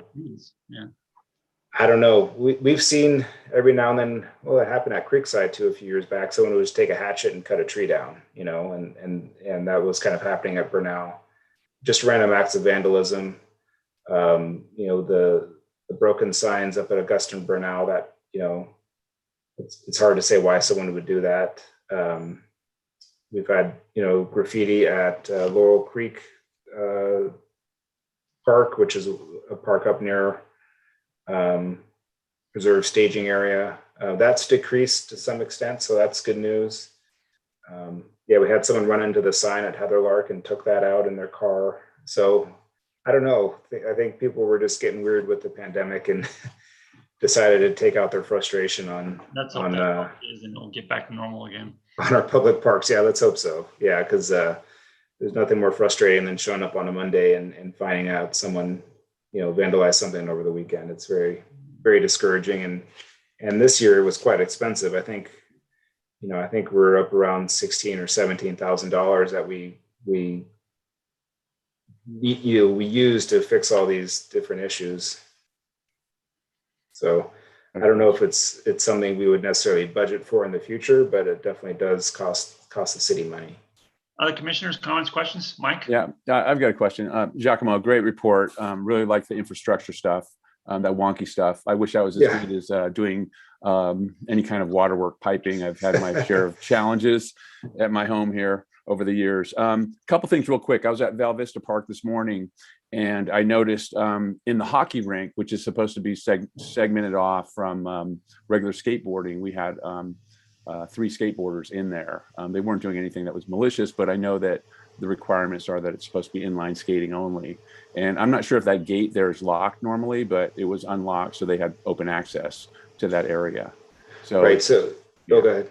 Go ahead. So the hockey rink is never locked, so it's always open and available. So I mean, during the Winter Olympics a few years ago, I saw people was speed skating in there. I mean, that's a little bit more in line with what it's meant for, right. But and people using scooters. So it's not something that's locked or only by reservation. So unfortunately, people do have the opportunity to go in there with skateboards or bicycles or other things.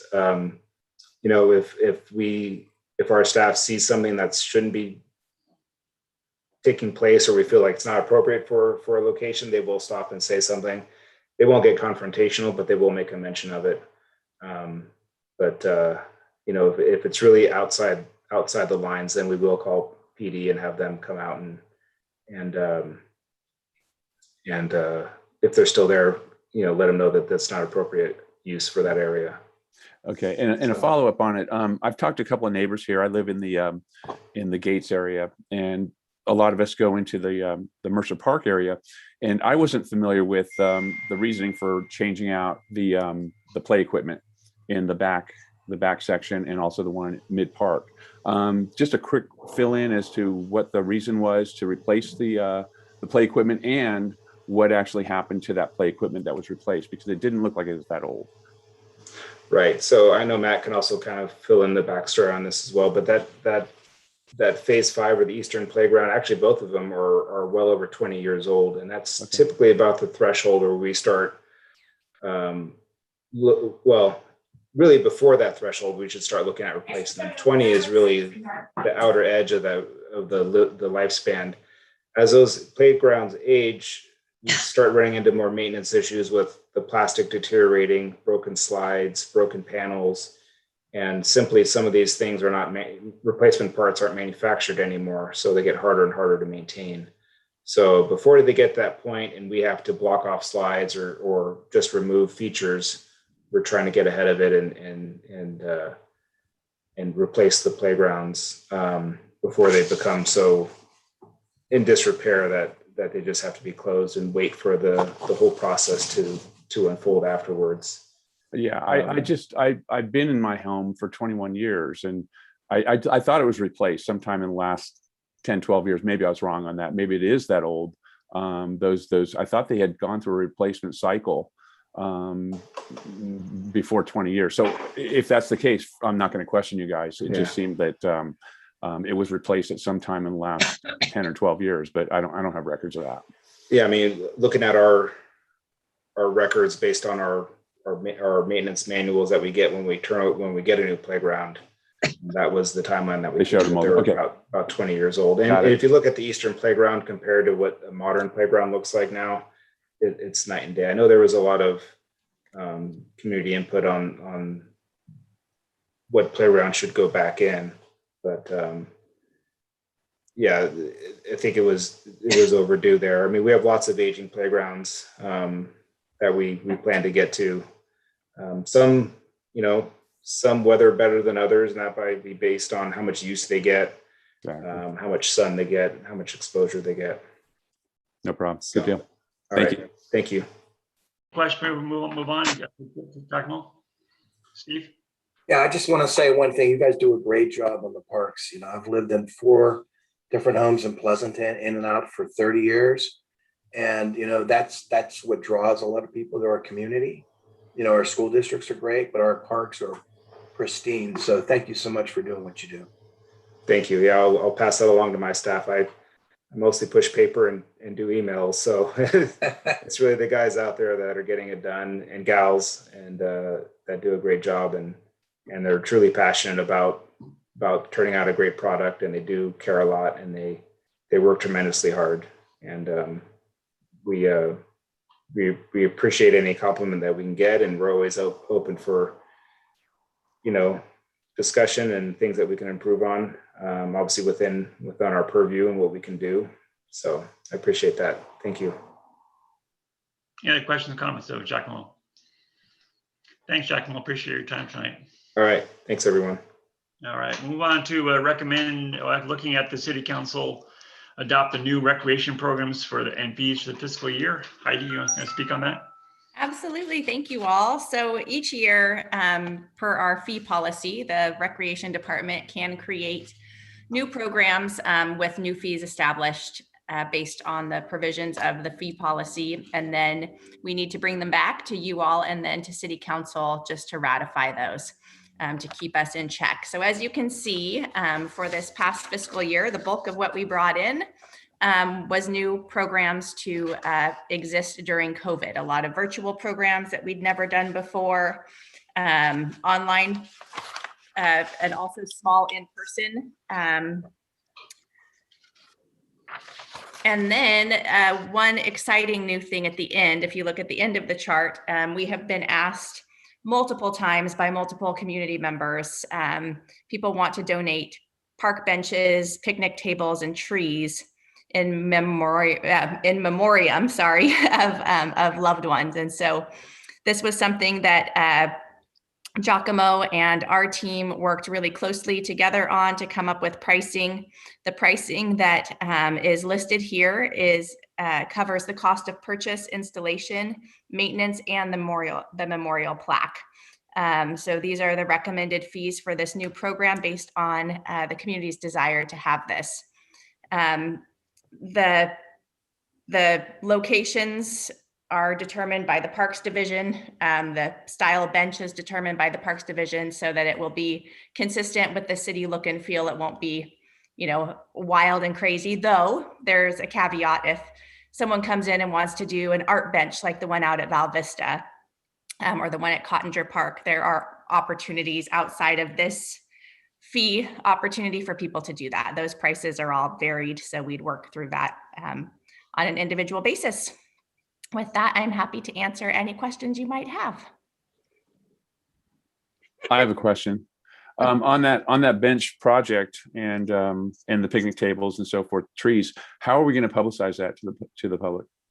It will just be on our website. I don't think we're going to do any major marketing. It's something that we just wanted to have for when people call and ask. So it's not going to be a big blitz or anything. We'll post it on our website once the fees are approved by City Council, if you all recommend that we take them forward. Okay. And then, yeah, it'll be available on our website. So when people call, we can just give them all that information. Sounds great. Thank you. Joni. Thank you, Heidi. Question, why is a picnic table less than a bench? No, I'm going to kick that over to you. Good thing I didn't. It seems to me that a picnic table would cost a lot more than a bench would. Actually, it actually costs less than a bench. Yeah, the metal park amenities, your garbage cans, your benches are actually quite expensive. They're really well-made, robust structures. They're oftentimes either powder coated or plastic coated, and they're coming out of I think the supplier is in Minnesota. So there's a trucking, aspect to that as well. The concrete tables are actually made in, I think it's Redding, California. So they're much more local. I'm sure the cost of. We're not going with the stone picnic tables with the benches next to them that we have. I think we have them in several of our parks. They aren't. Well, I don't know if you're referring. They're kind of a salmon colored. Yeah, right. Yeah. Those are actually made out of concrete. Yeah. Yeah.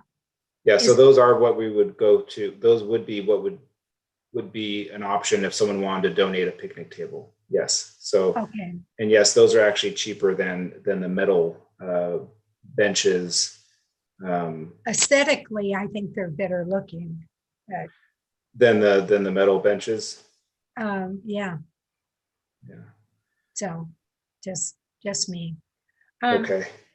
Heidi, I've got a couple of questions on the pricing and some of the explanations for the schedules for classes. It said that these prices had already been incorporated into the schedule. And it was my understanding that we had to approve them first before that went out. Am I wrong? Yes. So the way that it works, Joni, just so that we don't get, held up, it would take months to get a program off the ground if we needed to bring it to you first. So the fee policy allows us to provide new programs and classes at a fee based on the cost of service or establish guidelines, and then bring all of those programs to City Council within a year, just for adoption of that new pricing. Okay, so we have nothing to do with the costing or approving of those prices. You could at this point say that you disagree with prices and we would modify them moving forwards. But before the year that's passed, so for example, during COVID, if we had to bring all of our new program costs to you and then to City Council, we wouldn't have been able to respond to community needs. So that fee policy allows us to respond and then just make sure we're truing up at the end of each year before it becomes an ongoing cost. Okay. And the question, there's several programs. The Camp Pleasanton Rec is a summer camp.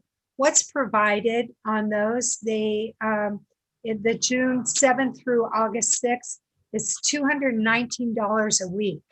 What is that, and what's provided for the $219 a week? This is our summer camps. They run from 9 in the morning until 3 in the afternoon. There's games, crafts, swimming. We walk to the dairy. We'll walk to other locations.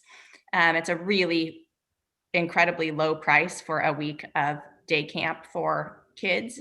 So it's how many hours a day? It's from 9 to 3 each day. So 6 hours.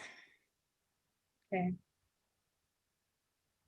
Is that, I'm not into children anymore, but so is that the cost of less than a babysitter? Yes. Per hour? Definitely less than a babysitter. Okay. And where are the camps being held? So this Camp P-Town one is held at the Amador Rec Center. We have our regular, the camps you're not seeing are the ones that are ongoing and just have their regular pricing that's been pre-adopted. So Ridge Runners is running regularly in their, at different parks for hiking each day. Our sports camps are running as they were before. And so all of the other camps are still running as well. But this particular one is at the Amador Rec Center. Okay. And the other one that I just kind of went, whoa, the drama camp, it's $400. And how many weeks is that? And I noticed on the schedule that it was limited number of kids too. Yeah, so you're looking at the COVID one. Can you tell me which line item you're looking at, Joni? Well, I can't tell you because I don't have it written down. Okay, so you were looking at 6 to 12, sixth grade, got it. 6th grade to 12th grades, $400. Yeah, so this one was for multiple weeks. So this was when we had to do the 3-week long sessions during COVID. We had to cohort things, and the county health department cohorts had to go for 3 weeks at a time. So this was actually a discounted rate from our usual. So this was 3 weeks of camp at So is $400. that Monday through Friday, or is that 3 days a week? What is it? These are typically Monday through Friday, yes. Okay, and they run from what time to what time? 9 to 3 also. So this Okay. again was a COVID camp. Okay. And were those actually in person, like at the firehouse, or were they? They were in person at Amador Community Park. They all had to be outdoors. We weren't allowed to. Oh, okay. So Okay, they were got it. all day outdoor adventure. Okay, cool. Okay, those are my questions. I just went, boy, I'm certainly glad I don't have kids now. Yeah, I've got a real Joni, I quick would one. say those are cheap camp prices, believe me. It's a bargain. I'm just looking at some people that might be single family people, and those with a limited or no jobs now. So Have fee assistance for that, Joni. So people can apply for fee assistance to cover the cost of camp. Heidi, real quick, I have a question. I think I read somewhere that outside of Pleasanton residents can sign up for our services, but is it a 10% additional charge on that? Yes, it's 10%, and Pleasanton residents get to sign up first. That's So what I was going to ask. So we have a window of time. What is it? Usually a few days before to do that? yeah, it's That's- usually about a week before. Okay, that's great. Sometimes That's what I it's want to know. 24 hours before, depending on the service. So there's Exactly. no set time frame. Just Perfect. depends.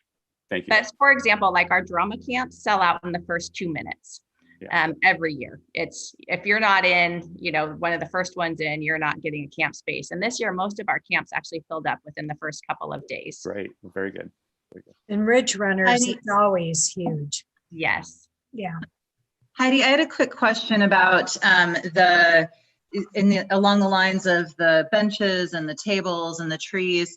One thing that I've wanted to do, and I've talked to a lot of other people as well, is interested in the bricks in front of the firehouse. So I don't know if I have, 3,000 up to 3,000 for a bench, but whatever the cost was before. And I think I even talked with someone at the firehouse previously about if they're ever going to open that up again. And so to me, that would be a great thing to look at as well, kind of bundling this. There's the bench, the table, the tree, and a brick. And I bet you would get a lot of people who would be super interested in that. Yeah, Have you that's a thought good about that at all? point. We could bring back, it would have to be done as like one grouping. So it'd have to be a Yeah. limited time offering. The amount to like pull a brick out and engrave it and put it back in is so cost prohibitive. Yeah. That we would need to maybe do a second wave. It would have been fun to do for our 10-year firehouse, but that happened during COVID. So maybe we could roll it into a program and bring that to you as part of a program package. Great. That'd be great. Thank you. Otherwise, I'll take a motion if there are no other questions to approve the library recreation programs for the next fiscal year. I'll make that motion. Have a second. Second. All in favor? So just to clarify real quick, Chuck, this would be for last fiscal year, the one that we're Oh, sorry, currently. this past fiscal year, excuse me, yeah. All in favor? Aye. All right. You okay with that, Edith? All hands? All hands on that? Yep. I All think- hands on deck. Yep. Thank you. Thank you, everybody. We'll move on to the last item other than committee assignments, a review and comment on the Library and Recreation Department report for January through March. Awesome. Can you see my screen? Can. Yes. Wonderful. Does it look like a presentation or does it look like my slides? It's good. Right. Is that There good? you go. There you go. There you go. All right, so I thought I'd just walk through, I grabbed some highlights from recreation related areas. In your report that you have attached, you have everything. You have the whole department. So you've got library, civic arts, and human services as well, but I pulled out the areas that are under your purview to kind of highlight. Alviso Adobe did such an amazing job during COVID of pivoting and making their services accessible in multiple ways. So they created a virtual field trip platform where teachers could sign up and they'd work with the teacher and do a virtual field trip. They pre-recorded field trips so that people could watch them in their classrooms without having to pay or coordinate and spend that time. 11,000 people participated in those pre-recorded field trips, which is amazing. Virtual tour of the Alviso Adobe was amazing. If you haven't seen that, it's on the website. It's awesome. And then we started a couple new platforms that were virtual. So there's some educational videos and then some adventures people could complete, which was really fun. Preschool youth and teens, our P-Town Life News team continued working virtually during the pandemic. If you have not signed up for their newsletter, it's amazing. These teenagers do a great job of just curating information, finding stuff that's relevant to youth, to the world. They're brilliant, these students. So that's something that's certainly worth signing up for if you're not already signed up for.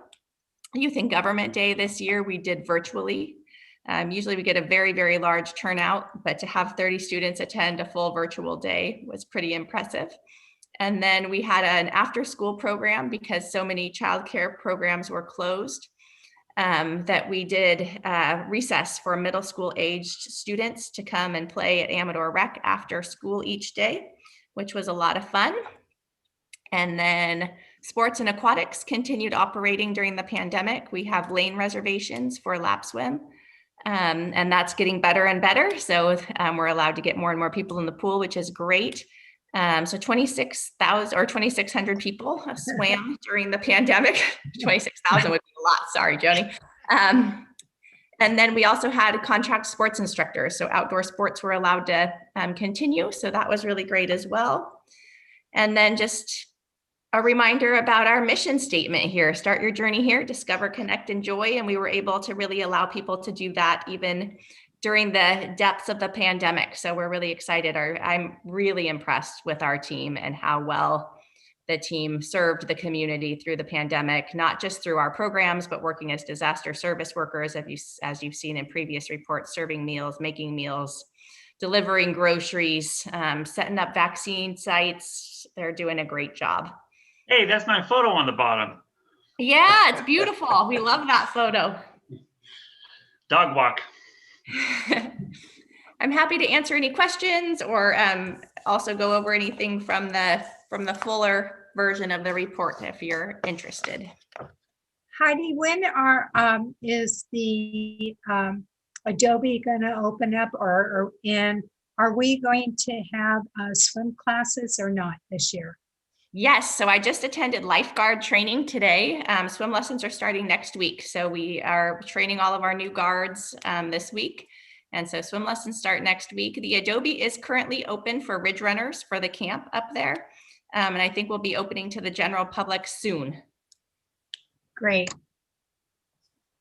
Martha is doing a fantastic job. Yes. And I really suggest all of you people, if you new commissioners, if you haven't gone up there, go up, meet with her. She is phenomenal. There's so many great programs that they're doing. Just amazing. Yeah, if you're interested in attending any of our summer programs, please email me and I can coordinate that for you. We just need to make sure that all of you aren't going at once. But super happy to get you connected with any of those programs that are happening this summer or any other time. Thanks, Heidi. Oh, I have to stop sharing my screen, sorry. Mhm. There we go. Appreciate that wonderful report. So you just wanted comments on that, right? Yep, just any comments, questions that you might have. Okay. Anybody other comments before we move on? Thanks. We're going to move on to selecting committee assignments, which we do once a year. Before we do that, Steve, I'm sorry. I should have done this on the first part of the meeting. And since this is your first time with us, why don't you tell us a little bit about us and how you decided to be on the Parks and Rec Commission?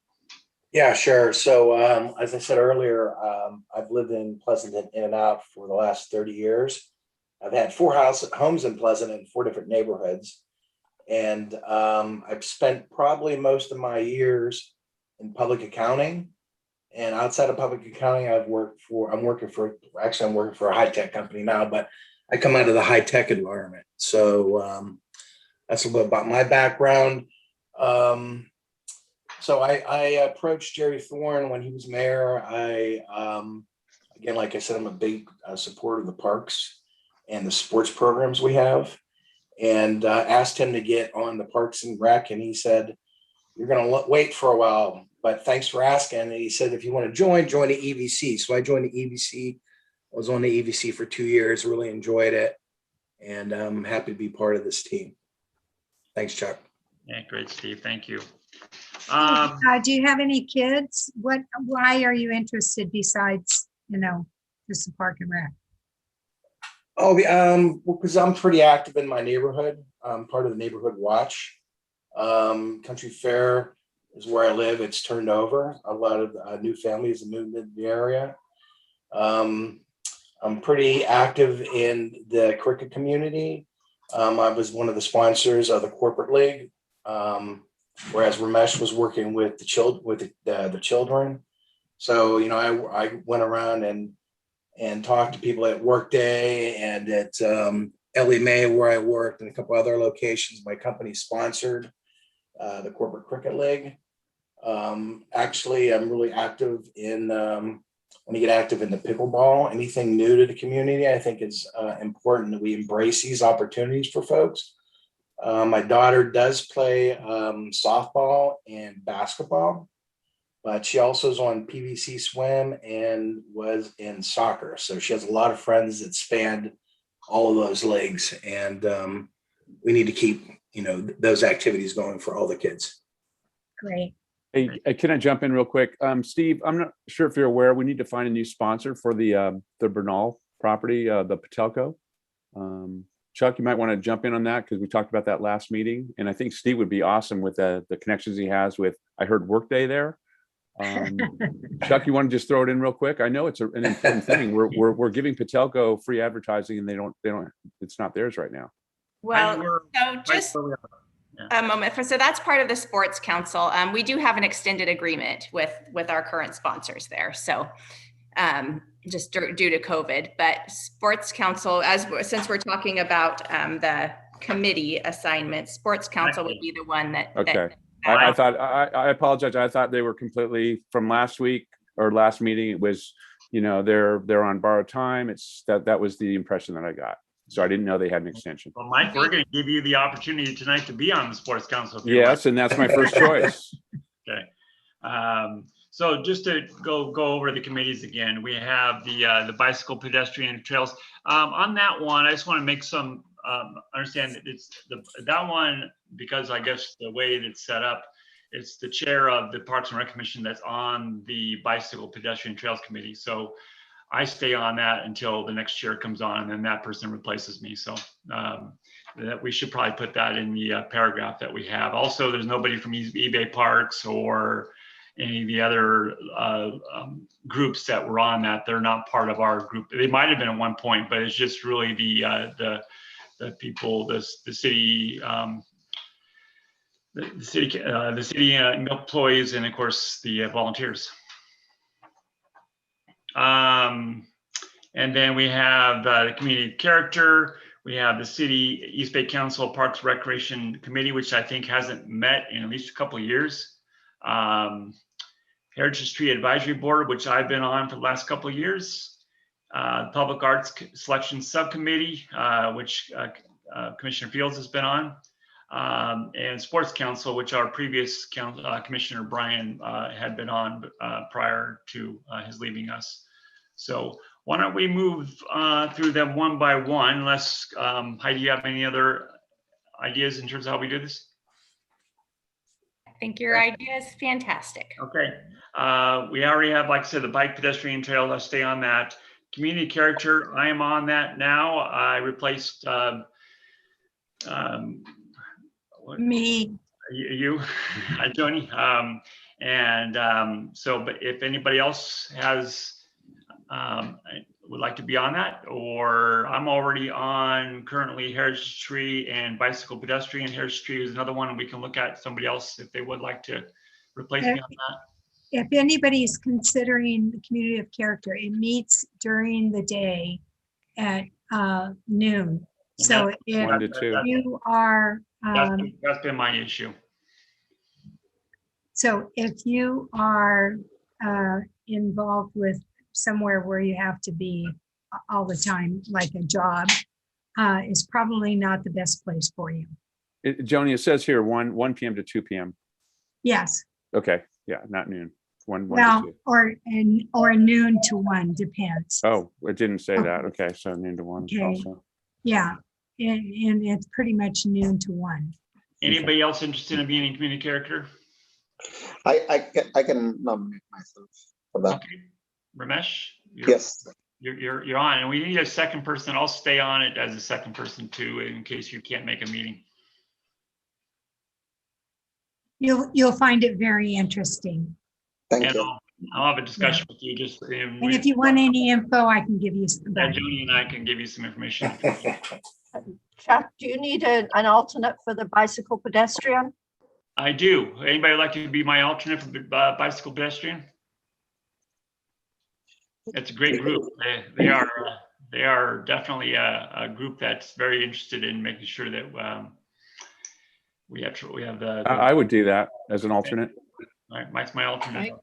Thank you. East Bay Regional Park District. Again, they only meet. Steve said yes. Yeah, maybe maybe I can light a fire under someone. Yeah, they need to do that. Connected, because I think it's important that we're working closely with East Bay Parks. Yeah.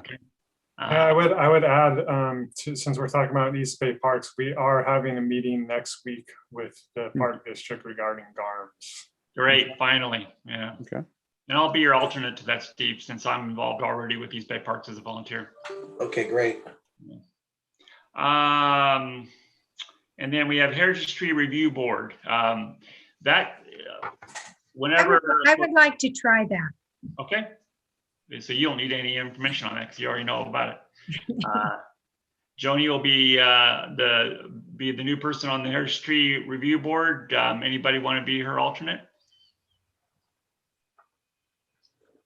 I'll stay as your alternate then. Moving on to Public Arts Selection Subcommittee. I would still like to be on that, Okay. if at all possible. I Anybody don't want, else you guys step up if you want to, Yeah. Anybody else would like to be on that? as an alternate. Okay, What about as an alternate? I just can't do it. I can't do, midday. I can't do this. You can have me, Chuck. I can be alternate on that. Okay. Yay. Sports Council, that Brian's been on that for a while, so we would have a new person on that. Did somebody say already they would like to be on? I would like to do that. Okay, Mike, who would like to be Mike's alternate on that? Steve. Okay. You can do it. Mary, are you good with everything? I am. I understood I wasn't allowed to be on committees anyways, being the alternate. So I think we've had this discussion before where I don't get appointed to Mary, you are allowed to be on committees. You're just not allowed to vote when it's a full membership. So you are allowed to be a committee member for any committee you wish. Okay, that's different from what I understood last time we talked about committees. I'm good for now, though. That's fine. All right. So do we have a second in sport? Yes, Steve is. Okay. So you have all that down, Edith? Yes, I do. All right. Thank So you. do we have any openings for alternates on any of these? No, we have alternates on all of them. All of them. Okay, cool. Yeah. And we'll especially for your first meeting, the city will get a hold of you whenever a meeting is set. So, and then you'll be on that schedule after that. Any other reports from from commissioners or our city? Meetings attended, seminars? No, I would like to just clarify though for Mike, because he mentioned about Patelco. The last time we spoke, our contract had expired. The Sports Council came forward and said they'd like to extend it due to COVID and because they're still looking for new sponsors. So we are good on our agreement. That just a point of clarification there. Thanks, Heidi. I appreciate it. Thank you. Any other matters initiated by the commission? All right. I'd just like to remind everybody that on the 21st, we're meeting with the city council. We're having a joint meeting concerning Century House. Good So reminder. Thank you. please read all your stuff because I know you're all new. And I think Heidi can probably answer any of your questions. Prior, Give our new commissioners the background on that. Yes, all of the previous agenda reports have gone out. Brian Dolan is actually the lead on the Century House, so I'm not particularly close to that project. But if you do have questions, you can reach out to me and I will get the information from Brian ahead of time. So And Chuck, I received a package, quite lengthy, and I read through all of it, and it's pretty descriptive. So great. I think they did a good job of pointing the historical. Yeah. Yeah, ditto here. I read the whole thing too. Fantastic. And the agenda report that comes out for that joint meeting will also have links to all of those previous meetings. So if there's something where you wanted to go back and look through, you'll have all that information there as well. And they'll be very, it'll be lengthy and cover the history as well. Future agenda items, we're looking at e-bikes, and of course, as we just mentioned, we're going to have the meeting later this month on Century House. Are we, Heidi? Are we looking at this point at having a July meeting? Yes, I believe we are. I would like to know if you guys want to discuss e-bikes as a future agenda item. I would. It's something that is not currently allowed on any of our trails, but a lot more people have those now, so it might be something we want to revisit. Yeah, East Bay Regional Park is revisiting that right now also. They're only allowing it currently on a few parks, but they're looking at pulling that to all parks so shortly. Okay, so we'll do more work on that and come back to you all with a staff report. Okay, I will likely not be able to make our July meeting. I'll be likely in Utah, but Joni, you might be having to take that meeting. Hey, Heidi, I got a question. How about if we want something new on the agenda? How do we go about raising the question? So you would raise that now during future agenda items, or you'd reach out to Chuck or me and let us know that you have something you want to add prior to the next Yeah, meeting. so yeah, I'd like to raise it now. I don't want to take too much time of everyone's time. I know we're a bit over, but maybe we could put, I know it was a type A or a priority A for the city council to look into cricket fields. I'd like to get an active discussion going on that, as well as potential for the pickleball folks. Okay. And we had it as an agenda item a few meetings ago.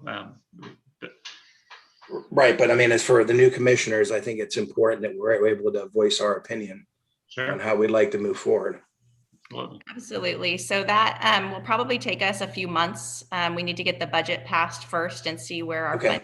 budget ends up for those projects. And then we did for both the skate park and the All Abilities Park, Matt and his crew and some of our team and some of Giacomo's crew went out and that looked at various park sites to see which ones would actually work for the type of infrastructure that would be needed, and brought back several choices for you all to review and make a recommendation to council. That's typically where it starts. We have to figure out what the right location is. I would imagine, I'm looking at Matt, but he can't tell that I'm looking at him, that would be a similar process, Matt. Yeah, so you're exactly right, Heidi. We're going to take that same approach. The cricket pitch is funded for what we're essentially calling a master plan. And we're going to take the opportunity once the budget is passed to do a bunch of research and examine each park site to see what the best fit is for a cricket pitch. And we do have funding for the complete design, and depending on where the pitch ends up, if it's like a already built out spot, we might even have funding for construction, but that's wonderful. determined. Okay, wonderful. Yeah, I was a speaker at that meeting a couple months ago. So, all right, well, thank you. Thank you. I'll take a motion for adjournment. Adjourn. Second. Aloha, guys. Aloha. Joni. Aloha, Joni. It's still early there. It's dinner time for you. Yeah, it's little after 6. Enjoy your evening.